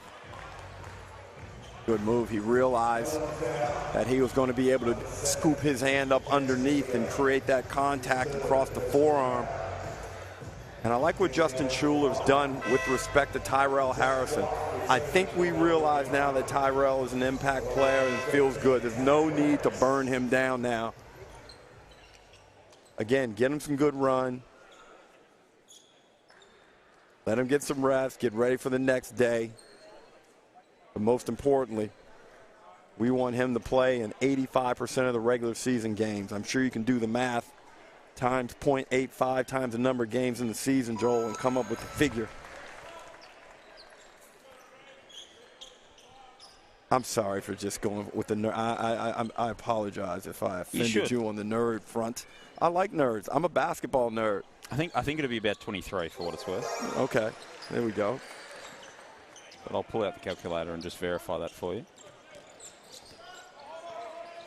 13 seconds to go here in this third period. I'll get you back at some point, don't worry. I'm sure you will.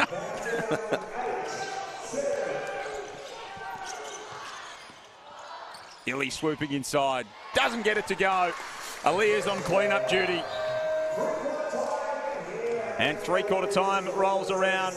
Brisbane 87, Melbourne 77. So still the Bullets holding sway in this one. And they're doing it pretty nicely. So they've kept on pace. They had 60 at halftime. They got 87 with 3 quarters through.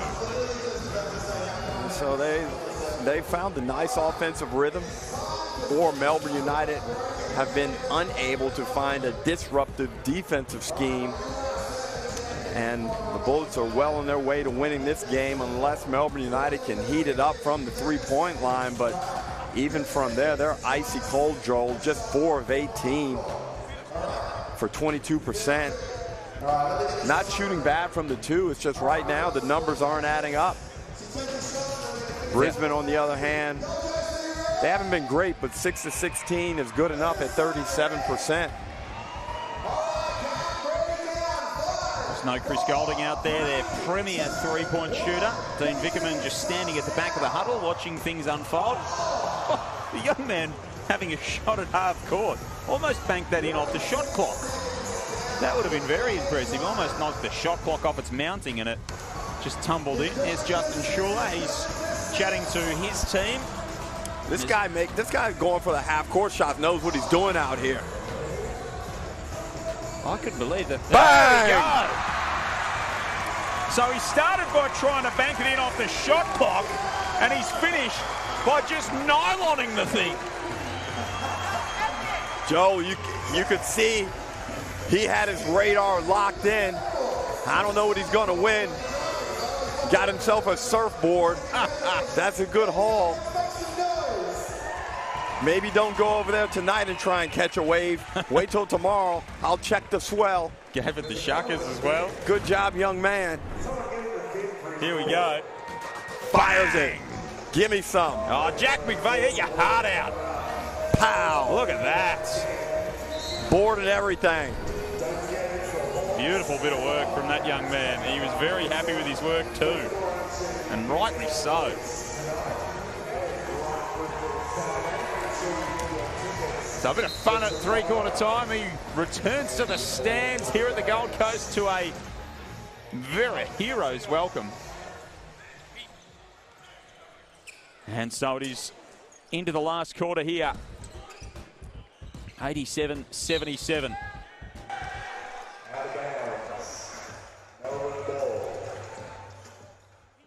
Careless turnover there by the Bullets. Not what you want coming out of three-quarter time. Up 10. Give Melbourne United a chance to kind of work their way back into the game. Now they're fumbling around with it.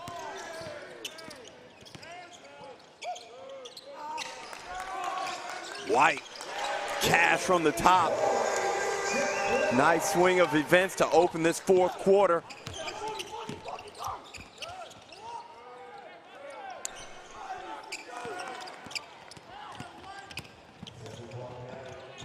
Here they come again. It's now a 7-point game.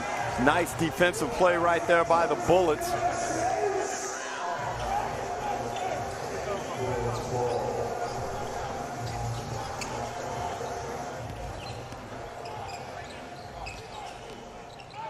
So early in this final period, 87-80. Brisbane Bullets over Melbourne United. Joel Peterson and Derek Rucker with you. Great to have one of the leading agents in the NBL, Solomon Detch, with us. Solomon, great to see you. Thank you. Appreciate it, man. Feels good to be up here. Second year this year. The venue's a little bit different, but competition remains the same. We tapped your great mate on the shoulder, Damien Martin, who came and joined us in the broadcast last night to have a little bit of a chat about things. Of course, your agency, Promondo Sports, has got Rocco Zakarsky on the books. Such an exciting talent. We're not seeing him out there at the moment. He said earlier he'd hopefully be right for Saturday, but he should be good. What's it like to work with the people who work with the big fella? It's been good, man. Obviously, this industry is not smooth sailing. You have your ups and downs, but overall, it's been great. It's been great. I mean, we've got a fair bit of guys as well under Promondo Sports. Obviously, we've got Dengadell in this game right now. Bull Paul out of Sydney, Ben Eyre, Owen Foxwell, Sunday, Haram, David. There you go. We like to look at that Speaking of Dengadell, that's what we want to see. Hey, he's looking really sharp in this preseason. Yeah, man. Dengadell comes back with a different mentality, trying to reshape his career. Last time wasn't his best run. However, we know what he can do. That's the reason he came here in the first place. So him coming back, different mentality, physically ready. Good job. Physically ready, being in a Brisbane Bullet uniform, organizations are trying to resurrect themselves. Justin Schuler doing a great job over there, so you couldn't ask for more. We'll get another look at this Dengadell dunk. He's looked aggressive and really showing his intent. And I've been saying the thing I like about him since he's come to Brisbane this preseason is he looks unstoppable and unguardable. Everything he does on the court is seemingly up to him whether or not he has success. He's been putting it on the deck. He's shooting it pretty well. Yep. And I think he's just looked really good. And people need to get over what happened at Illawarra. The talent didn't go away. He had a bad stretch. He's out of his bad stretch. And now he's back to being a baller. This is a man who was in the NBA. Exactly. Who started at a high level at Louisville. And now the Bullets have someone who could change and be a high-impact player for a team on the rise. Exactly, man, exactly. And given that Bullet roster, there's a lot of, he could slide in multiple positions, 2, 3, and 4, and really showcase his tools and his talent that he didn't get a chance to do the last time he was here. And like you said, he didn't get an NBA by accident. Obviously, there's a level of talent there. There's work ethic that he put into it, and that is always going to show.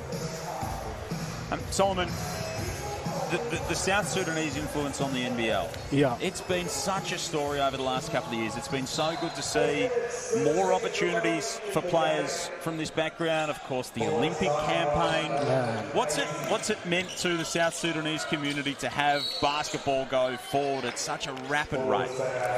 I mean, it means the world, man. We do not have an international team of any sports that compete at a high level. So to have something that puts the country on the map for a positive change is a massive thing for the community as well as the country. So I'm very proud of my brothers this Olympic. We had from Coromondo's perspective, we had a couple guys that played in the Olympics, and it was quite it's such a surreal and emotional moment for a lot of people here. I can imagine. And it's been a mutually beneficial partnership. Australia giving us an opportunity coming here as immigrants. And now we sort of can represent our country in the sport that we love, as well as the NBL feeling proud that they played a part in the role. Again, there you go, Dan. I think he'll want you to commentate more during the regular season. I think so too, man. So I'm available. Has it flown on to the future generations? Are there the next generations of South Sudanese kids picking up basketballs? 100%. Parents are supporting their kids more now in the sports rather than just, our biggest focus is always school, which is you don't take away from it, but basketball is like a third thing or secondary. Great layup. But family and parents are starting to understand now that it does create a positive impact in the kids' lives, and there is a real opportunity at the end of it. Obviously it has to be the right talent. So focusing more on this particular event here at the Blitz, right. What teams have impressed you? I think every team has upgraded, man. It's hard to sort of pick one winning team. Obviously Sydney stacked with the talent that they have, and Brian Gordon coming back. But, you look at Brisbane, they're upgrading their roster, imports they've brought in, guys they've brought in. It's just about the mindset. United, they brought guys in, as well as bringing some younger guys in. Same as Perth, they brought in perimeter guys. So it's hard to pick one particular team, but, everyone knows Sydney is on the top of the food chain, and you have to go through Sydney to win the championship. But again, you can't count out Tassie, Jack Jumpers, the culture they created. They sort of fly under the radar, but all of a sudden surprise you guys mid-season. What about basketball more broadly internationally at the moment, Solomon? You've got the tentacles of international basketball are spread so far and wide now, and there's opportunities in the off-season and opportunities for players to go around the place. So we see Mitch Norton splashing in a three. How do you juggle all of that, sort of placing your players in the right environments and trying to find what's right for them? I think finding the right situation for the right players. Not all situations will fit every single player. It's more finding their goals and understanding their personnel. We're in the service industry. We've got to service the player the right way. What works for Deng may not work for Bull Core. What works for Bull Core may not work for Sunday. It's sort of placing the right player, finding the right partners internationally to work with, and placing those players in those different markets. Basketball is a growing sport globally, so there is a tendency for these guys to want to go play in different countries. One, it gives you the experience as well as the exposure as well in different markets. What can we expect from Sunday this season with the Adelaide 36ers? He started last night. They had a big win. It was a season of turmoil for them. Some rocky moments in the off-season, but we know that he's a leader within that squad. What are you expecting from him? I think outside all of that, you got to understand basketball is basketball. It's the main thing. You got to put a ball in the hole. Sunday is obviously coming with a different mindset, coming from the Olympic this year. He's in really good shape.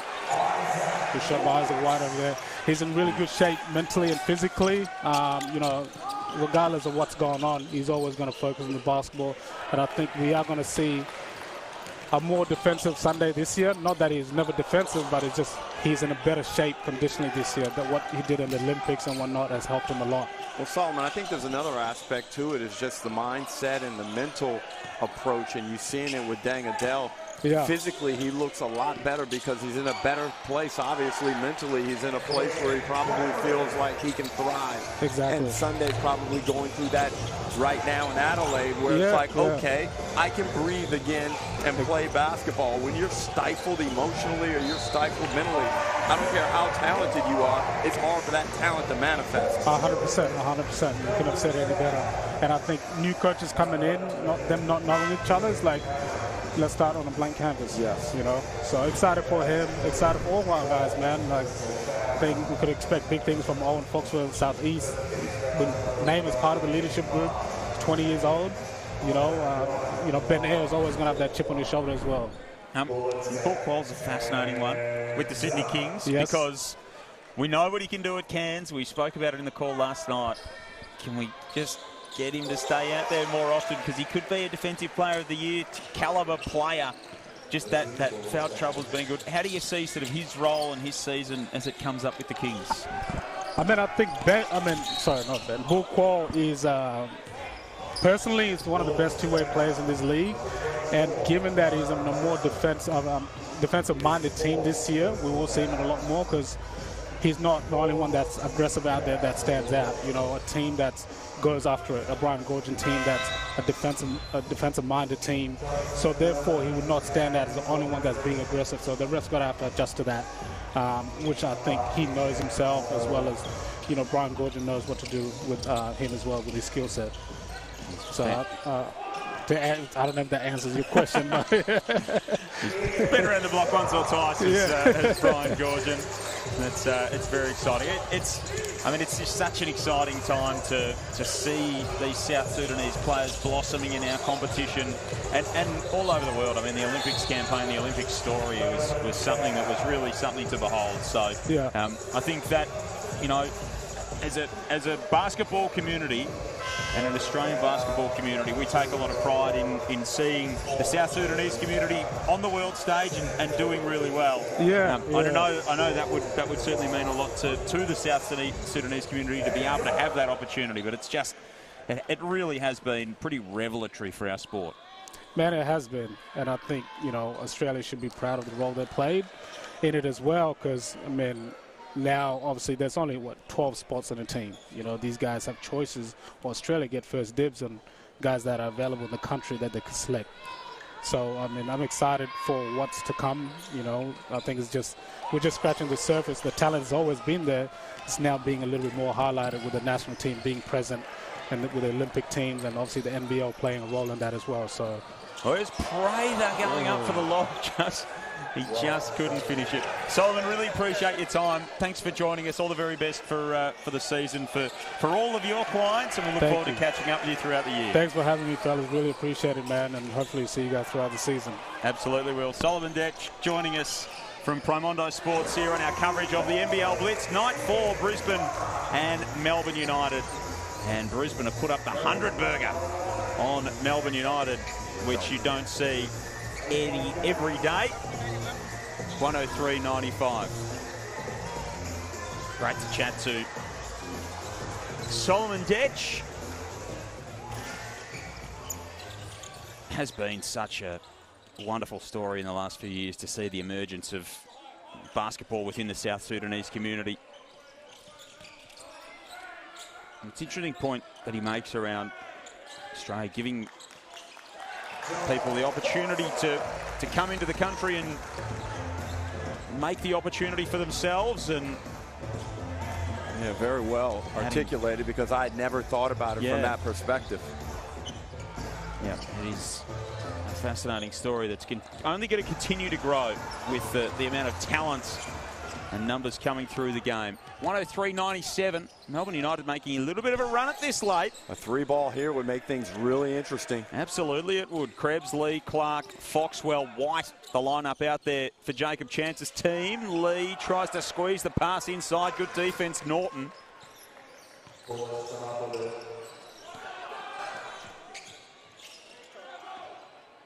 Prather taking White to the baseline. And Prather's been exceptional off the bench.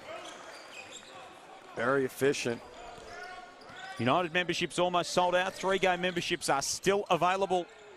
Head to memberships.melbourneunited.com.au. Get involved with United this season. Expecting 10 sellouts across the course of the year. Games at John Cain Arena always a terrific atmosphere. 2:27 remaining 105.97, the Bullets are up. The Perth Wildcats and the Illawarra Hawks getting ready to do battle here in our second game of the night on day 4 of the NBL Blitz. We're here proudly supported by Experience Gold Coast.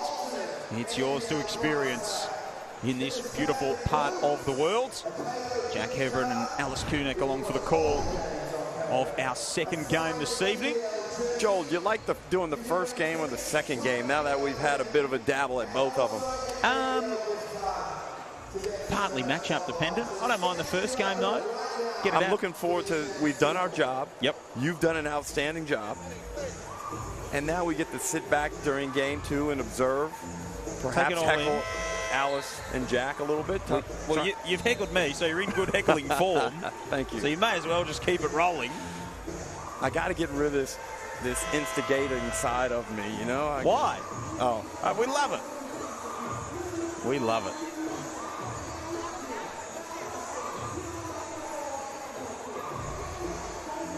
Instigate a discussion, D-Ruck. It's always good.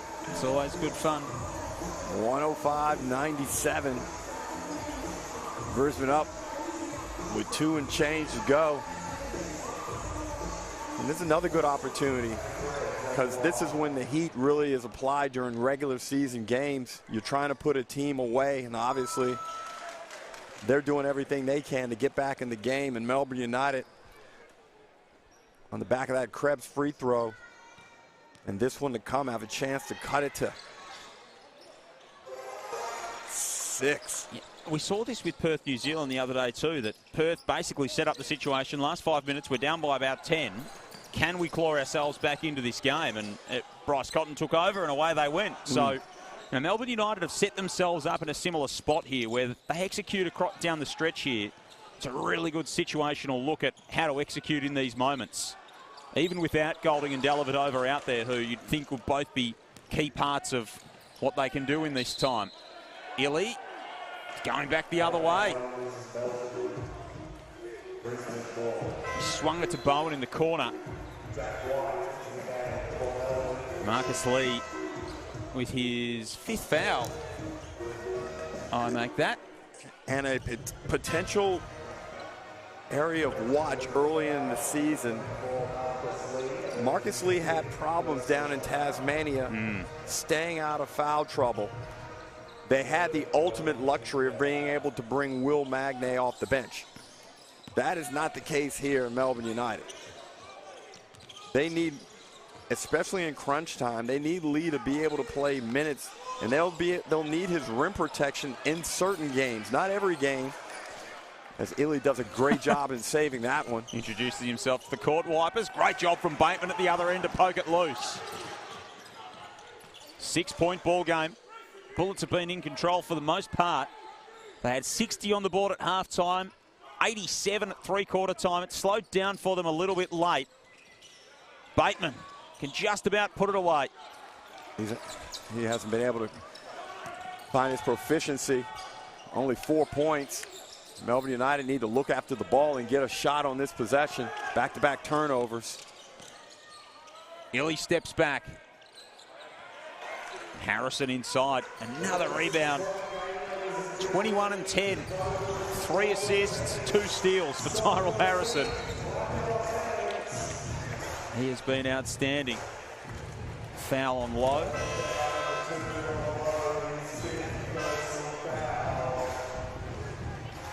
And Rob Lowe is going to foul out of the contest.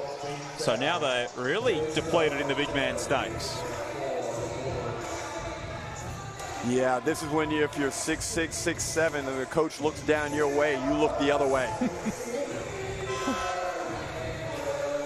Ketchel is going to get a little bit of a run here. Jacob Chance just working things out before he has a chat. You can get NBL 25 ready. Scan the QR code on the screen to win a $130 NBL store gift voucher. You can win a signed jersey of the team of your choice, the 3-month KO Sports gift card as well. Get yourself ready for this big NBL 25 campaign. Scan the QR code for your chance to win. Under a minute remaining here. Bateman for 3. A little bit long. Still a 6-point game. So the door ajar for Melbourne United. Krebs straight away. That one won't go. Cook pulls down the rebound. He's fouled. They finally got a decent look after a string of bad possessions, and Tanner Krebs couldn't get that one to fall.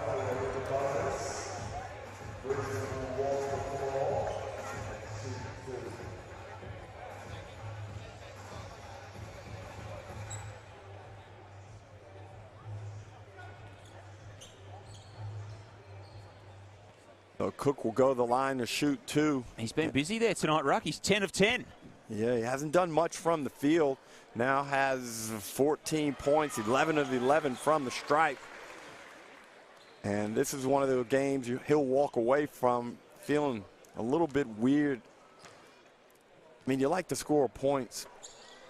You like to get some proper buckets, too. I guess you just got to walk away, take the win, realize your contribution. Absolutely. So, 8-point game. Hey, Joe Healy, our own Joe Healy from our broadcast team, had an interesting tweet a little while ago. Says, interesting news out of the NBL Blitz. The NBL have floated the idea of an all-star game this season with each of the teams. The overwhelming response was positive. They haven't been able to lock it away from a timing perspective. Now aiming for NBL 26. Watch this space. That's our own Joe Healy breaking that news. What do you make of the prospect of an all-star game maybe next year? I always loved the all-star game. I thought it was a great time for everyone to come together for 3 or 4 days over the weekend. And with the wealth of talent we have in the NBL, there are a number of different avenues upon which you can attack the structure of said all-star game. So I'm glad that the discussion is reignited, and perhaps we can get something going conceptually that will work for the league and, more importantly, work for the fans. Absolutely. It'll be Joe Healy breaking news, too. I didn't know she was like that. Absolute. Yep. Our own Joe should be part of our team again this season. He's been here on the Gold Coast all week. It would be a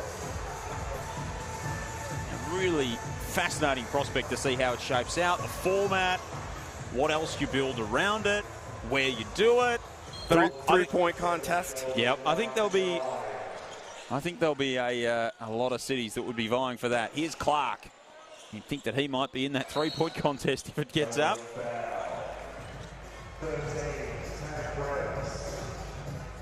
Well, with about 32 seconds to go in this one, it's a 3-possession game, possibly going to be a 4-possession game. It's probably time to put the phone on the charger. Right next to the car on the charger downstairs. Yep. Dang Adele. Very consistent performance again.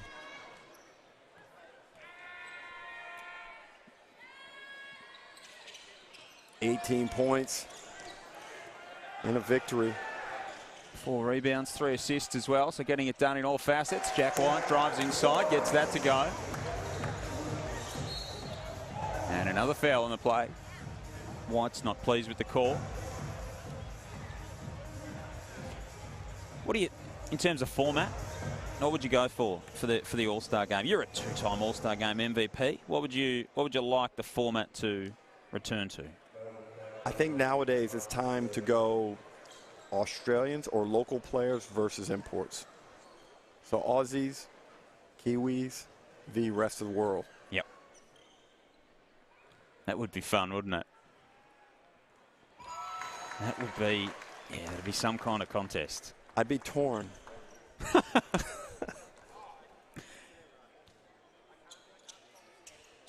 You got you and Gazy on the call for that one. You might have a little bit each way. Oh.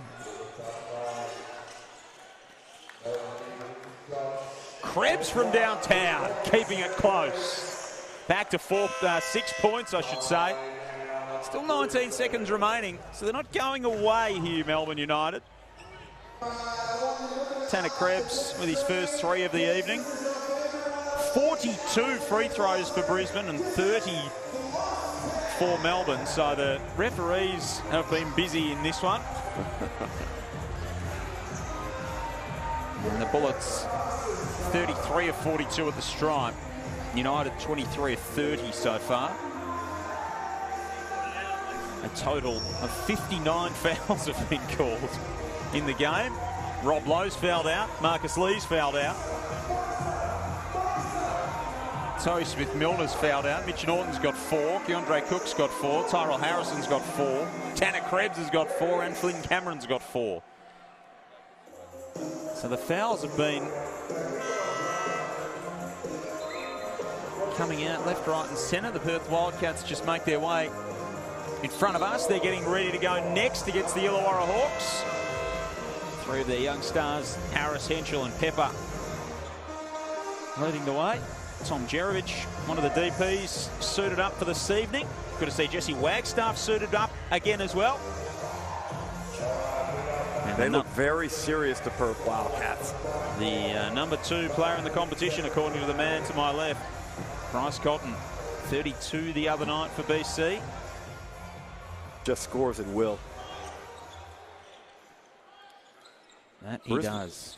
Brisbane with 43 bench points in this one, Joel. That was an issue for them last season too, aside from Chris Smith, where they got their scoring from off the bench. Norton gets it into Harrison. Cook comes up short. Adele secures the rebound and gets the call. And he can make it an 8-point game again. That's a really good sign for the Bullets. Let's get a bit of punch off that bench. No Kai Savage. We haven't seen him tonight. Hey, congratulations to the Aussie Emus overnight, the winners of the Under-18 FIBA Asia Cup. Ricky Daniels is sitting courtside. Bendigo Braves legend. His son Dash among that team. Of course, we know that Dyson plying his trade in the NBA. 3 very talented brothers in that family. Kai, the eldest of the 3. And then Dyson and Dash. Dash coming through the ranks and a potential prospect for the man just walking in front of us here. The next star's GM Liam Santamaria, I would have thought. Akechalier has it poked away. Cook gets the hand in. And so the Bullets can go to the line. It'll be a 9-point game with 6 seconds remaining. And this one is over ER. And coming up for their 45th and 46th free throws of the night. So they won't need to practice that at training over the next couple of days. And they've done a good job of converting at the line, the Bullets have. Melbourne United shot the ball much better in the second half. They've actually now hit 9 threes after being icy cold for the better part of 2.5 quarters. Cook can't get it to Small. Bryce Smile as he gets ready for the second shot. He's had 4 turnovers tonight. 15 points, as Derek said. He's 1 of 5 from the field. He's missed both free throws there. He was 12 of 12 prior to that. Illy whips it to the corner for Clark. Can't get the buzzer beater to go. And the Brisbane Bullets improve to 2-0 at this NBL Blitz. They win 111 to 104. Another impressive offensive display from the team from the River City.